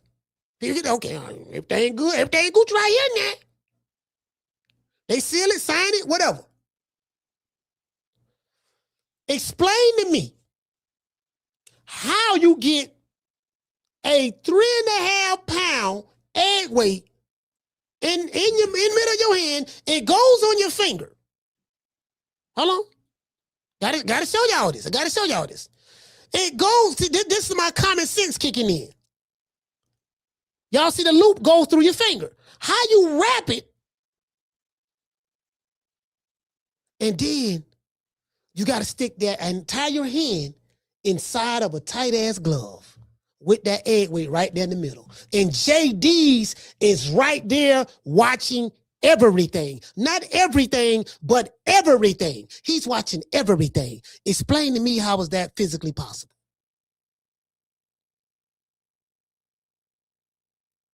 And not only that, you can't even close your hand with the egg weight hand wraps inside a glove. If you can get it in there, you're not going to be able to get your hand in there. Tell you that right now. You're not going to be able to get your hand in there. Oh, I know what y'all going to say. I know what you're going to say. Wait a minute, coach. The egg weight wasn't in the middle of his hand. The egg weight was inside the glove. Where the fist, when you ball your fist up, it's inside the glove when you ball your fist up. Okay, cool. Explain to me, how was that humanly possible? Do you know, something just fell. Do you know the disadvantage that Tyson Fury would be at? He got egg weights in his gloves that's 3.5 pounds heavier. Do you know how hard his arms will be? You won't be able to throw a straight punch, none of that. And then if you got it on your knuckles, if you hit somebody with it, you're going to hurt your knuckles. When they put the gloves on, JD's, people from the team, they inspect, okay, put the gloves on, we tied it up, they feel the glove, they check it, okay, everything good. You saw everything in there, right? You saw with nothing in the glove? Yeah, with nothing in the glove. Like, how is that possible, fam? Forget, okay, even if you believe that happened, please tell me, how did it physically happen? Explain it to me. I haven't received an explanation yet. It defies logic. I was told if I didn't believe that, I was a coon. So then they move on to something else. Water bottle gate.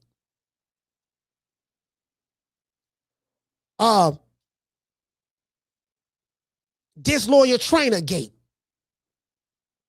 Crab in the bucket referee gate. Egg weight gate. Costume too heavy gate. Wow, they ain't never say that. I played y'all the video where he said it. I'm like, shit, if you lied about that, what else you lied about? So it's just some things you got to use common sense with. I know what y'all gonna say. Well, you saw what Margarito did again. Margarito ain't Wilder. Y'all ain't say that Tyson Fury had plaster on his hand wraps. That's not what you said. You said that Tyson Fury had egg weights in his gloves. Don't try to conflate the two. Don't try to take something that happened in the past with Miguel Cotto and Margarito. Don't try to use that as evidence to support your claim. You said egg weights. How did they get the egg weights in the wraps, in the gloves, in front of the commissioner, JD's, and other people who was there from Wilder's team watching? How did that happen? I have not received an explanation. Now, Wilder say when he drop his documentary, he gonna show proof. One thing I can guarantee you, he ain't gonna show no proof of no egg weights. He not gonna show no proof where he said the costume was too heavy. He gonna talk about the long count. I looked at that fight again, the long count. The man beat the count, dog. The man beat the count. I don't even like Tyson Fury, dog. The man beat the count. He got up, bro. Bro, when we did the show last week about Wilder, I went back and looked at that 12th round again. When Wilder caught Tyson Fury with that right, he caught Tyson Fury with that right hook, that right cross, and finished him off with the left hook, and Fury went back. He was already falling from the right. And he went back, head bounced on the canvas. His eyes was never closed. His eyes was open. He was breathing hard. The referee stood over him, went to counting. We went to counting. Tyson Fury got up, like literally he was on his feet at 10. Literally, he was on his feet at 10. Bro, I swear for God, I did everything in my power to try to find, okay, no, this motherfucker ain't beat that count. Dog, he got up, fam. And then you saw the look on Wilder. Wilder went to celebrate. He was doing the shimmy. Then he went to blowing kisses. He went to celebrate. Talking about the first fight. And then when Fury got up, he looked at him like, what? He couldn't believe it. He did then, but he got up. Then the second fight, you talked a whole lot of smack. The second fight, matter of fact, I got to show y'all this. Hold on. I got to show y'all. I don't show y'all the egg weight. So we don't establish the egg weight. I have to show y'all this. Bear with me one moment. I have it right here. I have to show y'all this. I went back and looked at some videos of Tyson Fury and Deontay Wilder in the lead up to the second fight. You'll be very surprised at what I found. Do y'all want to know what I found? You guys are going to be very surprised at what I found.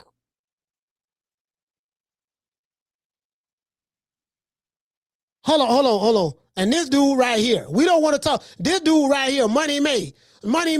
Al Haymon, huh? He's talking about dirtying up Al Haymon's name. Hold on.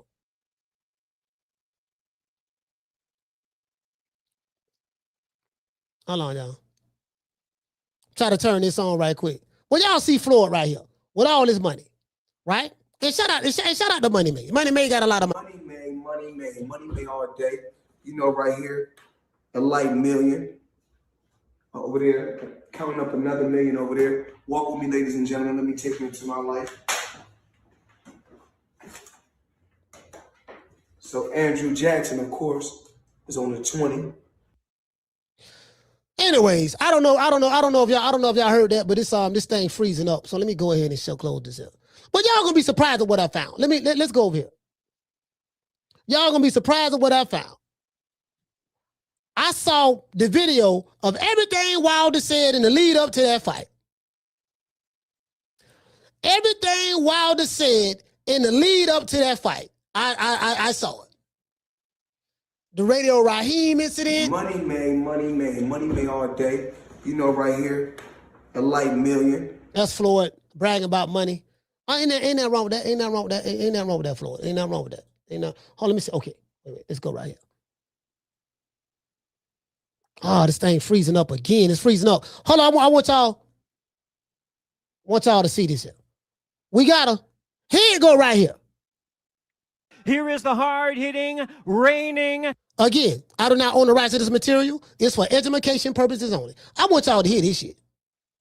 And defending undefeated WBC heavyweight champion of the world, the Bronze Bomber, Deontay Wilder. From Manchester, England. Your eyes in the back of your head. Trust you couldn't keep me down. Guys, we invite you to take a seat. Look how small you are, you know, midget. You the one was on the ground. I was standing on top of you. You're gonna I was standing on this top time, of you. yeah. You ever heard of David and Goliath? Yeah. You know that story, what happened? It's gonna happen again. And it's gonna happen this time around. You ain't don't getting believe up. in David You and Goliath. ain't getting up. Trust you couldn't keep me down when I was training like a doctor. You couldn't keep me down then. You definitely can't keep me down now. I'm gonna show you better than I can tell you. Stop I'm gonna pushing show you. forward. I'm gonna show you better. I'm gonna show you better I can tell you. I'm gonna show you better I can tell you. I'm gonna show you better I can tell you. So I ever say he got me to big time boxing. Part 2. Now I want y'all to see this, because y'all ain't seen this in a while. I ran across this video. This called Receipts. Let me let y'all see this. Look, it's real short. I'm gonna let y'all see this here. This called Receipts. This what he was saying in the lead up to that fight. This fight, Tyson Fury 2. I'm finished business. I can't wait. And don't he dare ever, he better not ever say he got me to big time boxing. Ever in this game, I'm gonna slap him. Because if anybody brought anybody to big time boxing, it's me. Don't ever forget. When I found you, you was strung out on coke. When I found you, you was like a big house, contemplating about killing yourself. So don't you ever forget who brought you to big time boxing. I drugged you back. I brought you back. I provided food and put food on your table for your family to eat. And I'm doing it for the second time. So don't you ever forget that. And this time around, they here for me to see unfinished business. All untrue. That's I fact. was the man who That beat is Vladimir fact. Klitschko and took over the division, not you. That is And I fact. brought you to I'm big time talking. boxing. Tyson. I give you your I'm biggest talking paydays banana peel. you've ever had. I'm talking big woman. You was fighting in talking front of big mama. 100,000 people. I'm talking big on mama. TV. I brought you back. You know, you're a bum. You were Nobody strung even knows out you on in your own cocaine, country. bruh. No one knows you. You were big as a You house, thought you bruh. could cherry pick me. You were And you contemplating couldn't, you about little killing pussy. yourself because you didn't want to live And that's the anymore, man you bruh. wanted to take on, was it? Bro, The man who I was going to told kill you, himself. I said, Fury, You get thought your you was getting fat yourself ass an up. easy victory, I did said, you? you get in that But it gym. didn't work I out, said, I did it? dare you to It come back. didn't work I out. said, you won't come back. You know, Deontay Wilder spouting a lot of rubbish. He gave me an opportunity today. Bro, listen. Bro, I pulled that out. But that receipt golden. Don't you ever forget who brought you back to big time boxing. You know, bro, listen. Bro, when I pulled that out, I was like, now I know what's going on. Shout out to CJ from the 504. Now, yeah, Fury said you cherry picked me and the cherry pick went wrong. Y'all want to hear Tyson Fury say that? This what he said right here. I give him his biggest paydays of his whole life, brought him to the biggest stage in the world, being Las Vegas. And here he is, this is how he thanks me. He's got a whole lot of appreciation for someone who's fed him, looked after him, and put millions in his account. Very nice person, D. You know, you owe me everything. I brought you to this level. Welcome to big time boxing. Listen, you're just a club show fighter. I'm giving you the opportunity to defend your belt. But when I've took it off you and burst your bubble, just like the last British man, you know, came here, burst the bubble of an undefeated fighter. See, they always boom. Been a veteran in this sport. I understand. I know. I have a sixth sense. I know what nervous energy is and what it looks like and what it smells like. Pussy. And I can't wait. Bro, so, bro.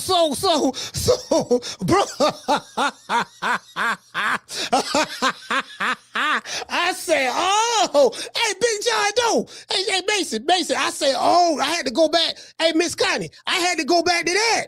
I went back to this. I said, wait a minute, fam. This what he was saying prior to the second fight. So wait a minute. We can't be, you feel me? You can't, come on, fam. Bro, I had to go back to that. Shout out to Ramon. I can't wait. And you believe that more cut concerned brings about that nervous energy. Yeah, that's part of it. That's one thing. Tyson, how is the concerned eye? about the cut? How is the eye and how is the scar tissue? 47 stitches, plastic surgeon inside and out. How's it holding up? Terrible. It come open 4 times in training camp. It's been coming open with little flicks. So he shouldn't have any problems opening up then. Shouldn't he, the biggest puncher that's ever lived? The so-called biggest puncher that couldn't even keep a man down in the 12th round. Yeah, you brazenly make comments that you want to taste blood. You've said this before and you've said it in the lead up here. Not bother me. I'm going to take him, I'm going to cut him and see how he feels like it. Bro, he said in there he wanted to taste Wilder's blood. Do you remember the second fight when Wilder was bleeding? Tyson Fury stuck his tongue out and licked Wilder on the neck, licked the blood off his neck. Y'all remember that? Everything Fury said he was going to do in the lead up to that second fight, he did it on Black History Month, fam. You just sit here, you don't know what I'm talking about? I'm going to see if he's going to get up off the floor. I don't think he's got the bottled minerals, whatever you want to call it. He ain't got it. He's an on-top fighter. He's a bully fighter. And when a bully gets bullied, he folds every single time. Wilder, this is a big act for him. He's very nervous underneath. I can see his jumper going in and out with his heartbeat pounding out of his chest. He don't know what to expect. He doesn't know what to expect. And he's getting knocked out. Your job is stand up, man. That's what you knocked out. Vegas, bro. Knocked out. When I knock you out, go do stand-up comedy, bro. You got a career in that. You goofy, you a big mama. You know what I'm saying? You're a big goofy, big mama. You big quite goofy, don't big understand bird, what you're saying. Big mama. You speak English. That's what you're doing. Exactly. So you speak in English right now. So you understand what I'm saying. And if you don't, you know the saying, what's understood don't have to be explained, because come February the 22nd, your body gonna be laying right there. I do want to ask you something about your Like it past was year and the before. fights that we Just saw like there. that. And that is But this time around, you ain't getting up because I brought my 6-foot-inch nails and I bought a big hammer from Alabama, baby. Good. You know what else. Good. Ain't going nowhere. You know what else. I'm going to knock you spark You know out. what else. I can't wait to do it, honestly. You know what else. You're nothing but a big skinny little yeah, pussy. sit down. That's all you Energy. are. Sit down. You ain't nothing. Sit down. You ain't Sit scary. down. You're not Sit terrifying. down. Yeah, I don't look at you and see fear. down. I look at you and see a pussy with a nose ringing. Sit You know, down. Sit down. You nervous. punch him all over the stage Sit right now if I down, wanted man. to. Sit He couldn't down. do nothing about it. Sit down. Bro, I had, listen, fam, I had to go back. I had to go back and look at this, fam. The press. I say, man. Bro, I say, hey, Miss Connie, I had to go back, Miss Connie, I had to go back and look at this. Let's give everybody a round of applause.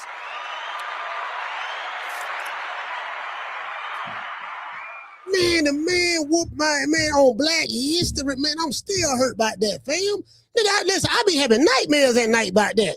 I'm like, man, I'm sitting there crying and shit. I'm crying, snot coming out my nose. I done lost $400.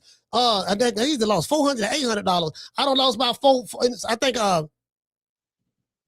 might have lost 800. I know I lost four. No, you know what? I lost 800 on that fight, but I lost 800 on Adrien Broner too, because I lost 400 on the McDonald fight, and I lost 400 on when Adrien Broner fought Mikey Garcia. So I lost 800 with him in 2 fights. But this one here, I lost. Yeah, I was like, man, the third fight, I bet it on Tyson Fury. I was like, man, I learned my lesson. Shit, this motherfucker here, man. God damn, dog. Nigga on Black History Month? Man, come on, fam. Man, he beat the brakes. Man, he beat the brakes off of come on, bro. Y'all know what. I want to thank the whole hood who came out here. I love y'all. I did this for the hood. Y'all know I beat that boy. Man, Man, y'all know what time it is, man. It is what it is, man. Shout out, man. Shout out to Gilly and Wallow. Me, the fans, we feeling like you not getting the best fights you supposed to. But we know Tank can fight anybody. Why is that? For me, we want to see you fight Lomachenko. We want to see you fight Devin Haney, Teofimo Lopez, motherfucking all the top who they say is the 4 horsemen and they anywhere around your weight class. We want to see it happen. When we gonna see it happen? I'm not sure. I ain't got that's nothing to do. That was real shit. That's some real shit. I don't know. That's like, how many times you don't went in there and said, I want these niggas, man? To be honest, I ain't never said.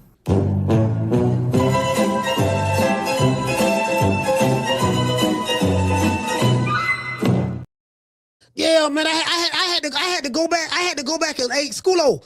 Shout out to CJ. I had to go back and look at that fight, the lead up to that fight. Cause bro, I was so hyped, bro. Now you know why I betted that money? I was so wilder like in Shango shake, nigga. I'm talking about, boy, nigga, we coming that bitch Shaka Zulu, fam. We coming that bitch like Shaka Zulu on Black History Month. Tyson Fury don't stand a chance. Man, I was crying after the fight. True. nigga, I was crying. Man, I was crying after the fight, fam. Hit the Cash App, $ FDMG School. Hit the PayPal, International Africans. Man, I'm going to give everybody else a shout out, man. Y'all know what time it is, man, after these messages.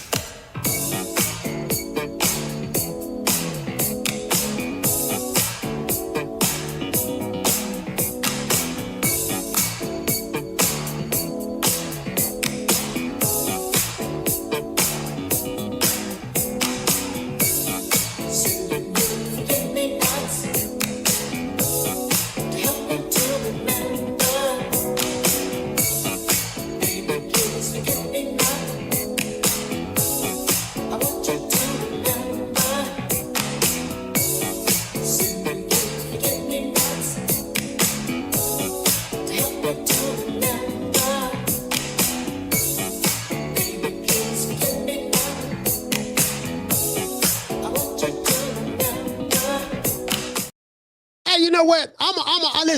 Listen. If I was a public official and I got voted, if I was a public official and I'm gonna pass a law, I'm gonna write a letter to my senator, my local senator right here, and I'm gonna write him a letter. I'm gonna say, look here, man, I need you to pass a bill. Write this in the law. It should be a federal crime for a white man to beat a black man in Black History Month. Right now, we're in Black History Month. Any brother that get in the ring with a white man should win. If there's a black man in America, American black man, Foundation of Black American. If I don't know about the other ones, but I'm talking about the Foundation of Black American. If a Foundation of Black American lose a fight to a white man in the month of February in America, there should be a federal crime. That white man should be brought up on charges and he need to be locked up. True. Yeah. Matter of fact, that's what it should be. This ain't no disrespect to my white brothers and sisters out there. All I'm saying is you can win on any other month. You can beat a black, you can win on January, beat a black man in the ring on January. You can in March, April, May, June, July. You can win any fight. You can beat Devin Haney, Shakur, Keyshawn, Tank, whatever. You can beat any fighter. I don't care who it is. You can win. But on Black History Month, if you beat a black fighter on Black History Month, the police need to be there. That white fighter need to be arrested and charged. True. Facts. Shout out to Highlight Space. Shout out to Miko. Hello, Davis. Hey, shout out to Amaro. He say Spence said criminal. He did say criminal. He did say criminal. Shout out to New Country. Hey, shout out to Lisa Bells. JC in the building. Hey, shout out to Schoolo. Cooking with Sir Senior. Hey, he said you can't do that, coach, because Bud beat Canelo on the Hispanic holiday. Yeah, Bud, but that ain't got nothing to do with Wilder though. See, that ain't got nothing to do with Wilder. You talking about what Bud did to Canelo? That ain't got nothing to do with Black History Month, fam. The Mexican Independence Day ain't got nothing to do with Black History Month, bro. You mixing the two, fam. Shout out to Miss Connie. Okay. Yeah, man, I'm trying to tell you what it is, Miss Connie, man. We bringing. I'm listen. I'm backing any congressman coming out of the state of Florida who is willing to introduce a bill, that says this: any black man, black American, get into a fight, in the ring, professional boxing, against a white guy, and the white American were to beat him in the ring, he is to be brought up on federal charges. That should be a hate crime. That should, matter of fact, I'm gonna go a step further. That should be a hate crime. Shout out to Mr. Tomato Can. Shout out to Dr. Mario.